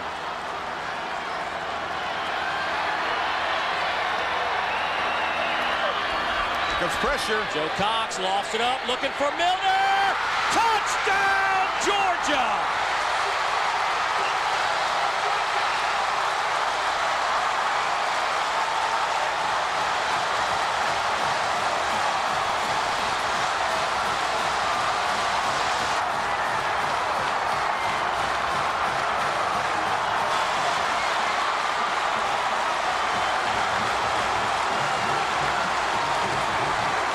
Joe Cox with a 20-yard touchdown strike to Martrez Milner, the much-maligned tight end, with his first touchdown reception of the year. What a huge play on 3rd and 5. The point after to give the Dogs a lead is dead, solid, perfect. And the Bulldogs, with 46 seconds to play, have found a way. It has not been pretty, but they have found a way to take the 1-point lead here at home. And that way was off the big hands of numbers 87. Martrez Milner, 6'4". He's on a post pattern. Look left of your screen. He's coming over there. Look at him. Throw the ball up. Look at the touch. Perfect. That thing is just dropped down in there. How about look at the trajectory on this play? Milner's got him beat all the way. Again, look at the touch. The ball is laid up. It's not drilled in. Touch. That was just one-on-one coverage.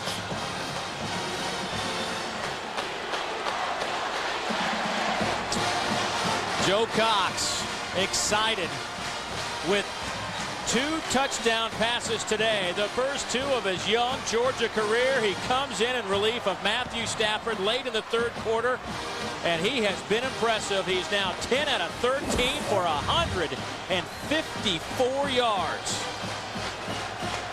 Well, Mark Richt put him in there for a spark, and he got a spark. He got a fire. Now, I will say this, Dave. There are 46 seconds left. Colorado is out of timeouts. Yep.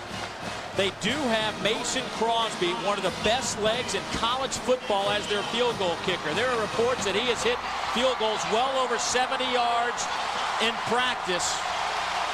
We'll see if they can get far enough to give him a chance.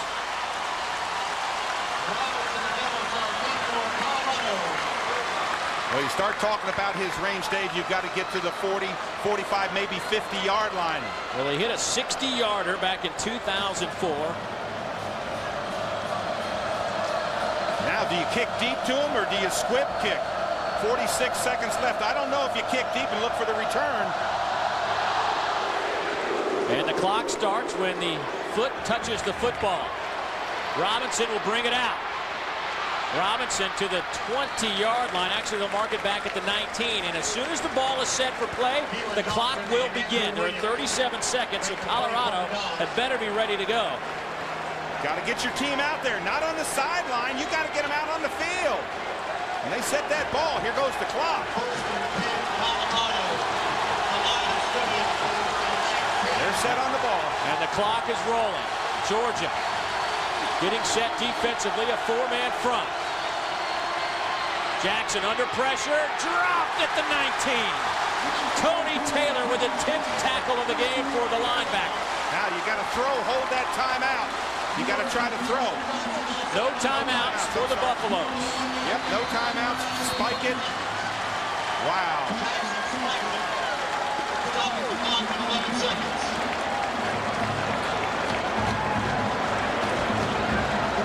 How far did you say he could kick? There were reports that he hit one wind-aided 80 yards, of course, in the altitude in Colorado. But they got a ways to go before they could give him a shot. Well, I would think if you're in this situation, if you're Matthew Stafford, number 7 quarterback, throw an out pattern, try to get 10, 15 yards maybe. You've got to get out of bounds to stop the clock. 11 seconds to play. Can't throw it over the middle. And the play clock expired. Before the snap, delay of game. Offense, 5-yard penalty. It remains 3rd down. I think Bernard Jackson thought just for a second that there was a timeout called and didn't realize he just spiked it. The play clock started almost immediately. Exactly.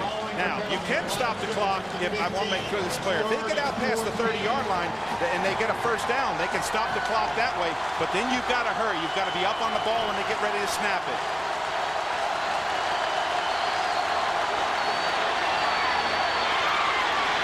Jackson over the middle. And the pass is picked off by the Bulldogs. Tony Taylor, who's had a huge game, with the interception for the Bulldogs with 3 seconds to go, and Georgia will survive. And I mean survive a scare for the Colorado Buffaloes. They will be fortunate to get out of here with a win. Tony Taylor, the senior out of Watkinsville, Georgia, was huge in the 2nd half. Well, they forced him out of the pocket, got a little bit of pressure, and look at this. 0 on that ball. Great coverage right there. 43, he just comes in there. That's Taylor. Watch him just dart in there for the interception. And on the change of possession, the clock starts. Game is over. Mark Richt takes a deep breath. The 9th-ranked team in America stays undefeated. They go to 4-0. Colorado drops to 0-4. Back in a moment.